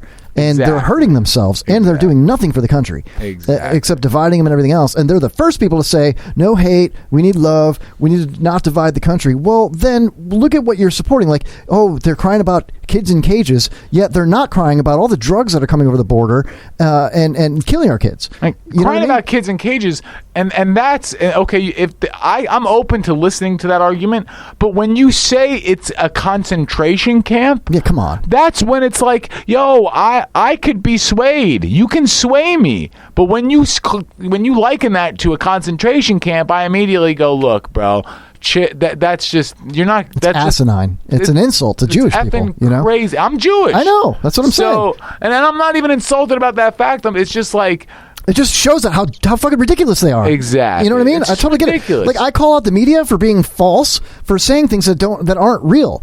Like Don Lemon was trying to get this predominant black older gentleman to say that Trump's racist, and the guy's like, I'm not going to say that, and I don't agree with that. The cop. No, I think it was I think he was an attorney. I can't remember. Okay. And it was just a couple of weeks ago. And Don Lemon was just trying. And he went from calling the guy like a nice guy, you're a scholar, you're this, that, and the other. When he wouldn't call Trump a racist, he's like, well, you're a questionable this, that, the other. And he ripped into him. And I'm thinking like, okay, that's the fake news that people are talking about. But moreover, it seems to me that if you're going to have an opinion about something like a great example is the kids in cages, that whole narrative. Well, where were you when that was implemented during the Clinton administration and prosecuted and enforced during Obama's administration to the tune of he deported like 3 times as many people as Trump's deported in like half the amount of time? And it's like, well, as soon as you say something like that, they want to come out and say, well, we're not talking about Obama. Yeah, you're being racist. Why do you always got to bring Obama up? Well, it's like, no, I'm bringing up a fact to prove a media narrative wrong. I'm not trying to support anybody. I'm just bringing up like what you said. Well, let's examine what you just said and look at it in all different directions, in all different ways. And these are the facts of the situation, but you choosing to ignore them because you just want to say kids in cages, Trump's racist. My conclusion, it's killing me. And my conclusion is that these candidates they're not trying to come up with reasonable alternatives to what the president wants to do. They're just saying crazy stuff to oppose what he's doing. Come up with some ideas that make sense. May the best man win. They spent 2.5 years just grilling this dude and not doing any of their other jobs, their other tasks. Imagine if you went to work and you've got, 15 homes to do every day for the next 5 straight days. Right. And instead, you just go out there and look at the homes and say, man, that's wrong. That's stupid. That looks like crap. That needs to be fixed. That is crap right there. Look at that stupid crap. You guys suck. Get nothing done. And you don't do any of the work. And then when they call you and say, hey, why don't you do any of the work? You say, well, because there's another guy that was out here before I came out here, or there's a guy across the street doing all those homes, and I don't like him. So I'm going to stand and point my finger at that guy and say how bad his job is and neglect your homes. You know what I mean? And that's a really stupid analogy, dude. No, but it made sense. You know what I'm saying, though? It's like if you went to work and clocked in at a restaurant, and instead of bringing out the fries and hamburger and Coke that the people ordered, instead you looked at your neighboring waiter's section and said, man, look at that shitty waiter. He sucks at his job. He's the worst waiter ever, blah, blah, blah, blah, blah. But you never take their orders. You never bring them their food. You never clean up after them. And you don't do anything. And then you expect them to tip you or vote for you? You know what I mean? Yeah, it's like, what are you providing us, man? I don't know. I could go on and on and on for days, man. Lastly, Chris Cuomo. Did you hear about that? I did. Oh, my Lord. I watched that, and, dude, he blew up. Now, what's your take on this? I don't want to take anything away from him. I think you know what? Grill that little piece of shit guy. I was about to say, I think he went a little bit too far. Yeah. With threatening physically. Because the guy... I'm okay with it. I don't think he threatened to push him down the stairs. But yeah, the dude. Did anybody die? No. Okay. The dude ran up on Cuomo and started being stupid. I don't hate him, but I disagree with almost everything Cuomo says. I'm polar opposite of him. Yeah. But yeah, you go up on somebody and you want to start, calling, provoking them. You're gonna get. Hey, he's lucky he didn't get thrown down the stairs. Absolutely. You know what I mean? And dude, Cuomo was there with his wife and his little kid. You know what I mean? Oh, I did not know. You didn't know that? I didn't know that. Yeah, they were on vacation, dude. I'm thinking like Cuomo should come back from his vacation early and get on the air right now while he's hot. You know what I mean? Yeah, really. You know what I'm saying? Just because for a career move for a dude, I don't care what he does for a living. You know what I mean? I don't care what side of the aisle he's on. I'm sure he called in or something. Yeah, I didn't know that. That makes it. Yeah, if your kid's there, throw him down the stairs. Absolutely, dude. And his kid's little. It's not like he's got like a teenage kid or whatever. Well, I think his kid was like 15 months old or something. I don't know. I don't know the details. Wow. But it was his wife and his young child. And then this guy's going to get all up in his face and, I thought that was your name, Fredo. It's like, that's not my name. Dude, if somebody came up to me and said, I thought your name was Hoppy. You're a lot shorter. You're not Hoppy? I'd be like, you know what, dude? No, I'm not Hoppy. Hoppy's like the N-word in podcasting, okay? It's the N-word for podcasters. I'm not Hoppy. Stop saying it. You're doing a disservice to your fucking people. I'm sorry, dude. But that's facts, though. But, yeah, crazy stuff going on. So I just wanted to... that Epstein. Did you hear about what Don Lemon did? Don Lemon, the black gentleman that does similar. He's friends with Don Lemon. Yeah, Don Lemon. Yeah. He did something like he was at a bar and there was another guy in the bar, and Don Lemon put his hands in his pants and vigorously rubbed his junk, and then went up to the guy and put his fingers like Dirty Sanchez'd him. Right? I can't. Are you serious? I'm not joking, dude. I will pull it up right now, dude. How recently is this? This happened, I think, yesterday, dude. And I'm not even joking, dude. Are you effing kidding me? Here, I bet you it'll be the first thing that pops up. Because I'm looking in the chat room, and Nitwit says, Don Lemon ball smell raped some guy. And he totally did. You know Don Lemon is gay, right? And I believe it. Yeah. Here, let's see what it's got to pop right up. Bisexual, I think. I don't know his preferred gender pronoun, but... Here it is. Don Lemon sued for alleged assault by New York bartender. But the bartender wasn't the bartender at that bar. He was a patron. Just happens to also be a bartender. Now he's a ball tender. Yeah, thank you. Done. Fuck, I don't have it loaded up, dude. So here's what it says, dude. A New Jersey bartender filed a lawsuit. Oh, hold on. That's a dope beat right there. I just banged your mom, Mosh. I just banged Mosh's mom. That's what I do. Anyway, a New Jersey bartender filed a lawsuit against CNN anchor Don Lemon for an alleged assault that took place in the Hamptons, New York bar last summer. That's when it happened. But he filed it on Sunday. Okay. The suit seeks unspecified damages for the demeaning, unprovoked, and offensive assault. What assault might that be, do you ask, Mosh? Well, he says his name is Dustin. He claims Lemon assaulted him in July 2018 at Murph's Backstreet Tavern. Okay. Murph's Backstreet Tavern. Gay bar or steakhouse? Well, we know Don, so that's definitely a gay steakhouse. So, I guess Heiss had wrapped up a bartending shift at another bar and then resorted to filing a lawsuit only after a failed attempt to extort Lemon. So that's what they're saying. And that Don is denying the claims. Okay, here's what happened. He came across Lemon while out with friends at the tavern and offered to buy Lemon a drink, a lemon drop to be precise. Okay, so there's probably a little bit of back and forth, you know. And he says the two men stayed socializing with their respective groups of friends and had no further interaction until later that night when Lemon approached Heiss and his group. He put his hand down the front of his own shorts and vigorously rubbed his genitalia, removed his hand and shoved his index and middle fingers into Heiss's mustache and under his nose. Then Lemon asked him if he liked pussy or dick, while continuing to put his fingers in Heiss's face with aggression and hostility. You like pussy or dick? Huh? What do you like? Smelling my balls. If that's true, that is awesome, man. I if that happened to me, oh my God, a story to tell, man. A story to tell. I would. All right, what's more badass? Cuomo threatening to throw the guy down the stairs, or Lemon Dirty Sanchezing Heiss in the face with his fingers? No, Dirty Sanchez all day. Oh, but this all reminded me. Side note: what do you do when you come across an elephant in the jungle? Like a pachyderm? You wipe it off and say you're sorry. Oh. Yeah. Ooh. Oh yeah. Murph's Bar, rub your junk and share your spunk. Oh, hey. We got slogans. The Kevin Holly Show, dropping drawers and stabbing whores. Oh, hey, yeah, we're stabbing them all. That's a Filbert bit right there. How about, come on, let's go, get up and slap your hoe. Don't tase me, bro. It's the Kevin Holly Show. Remember the don't tase me, bro guy? Don't tase me, bro. Don't tase me, bro. Yeah. He gets tased. Yeah, I mean, hey, dude, that's like the number one way to get tased is to say don't tase me and end it with bro. With bro, yeah. What about brah? Brah is fine. Okay, yeah. Don't tase me, bro. No, I'm sorry. My bad. I won't tase you. Please do if I fall asleep. Oh, well, yeah. No, I'm planning on it. Yeah, I'll do something. Don't tase me, bro.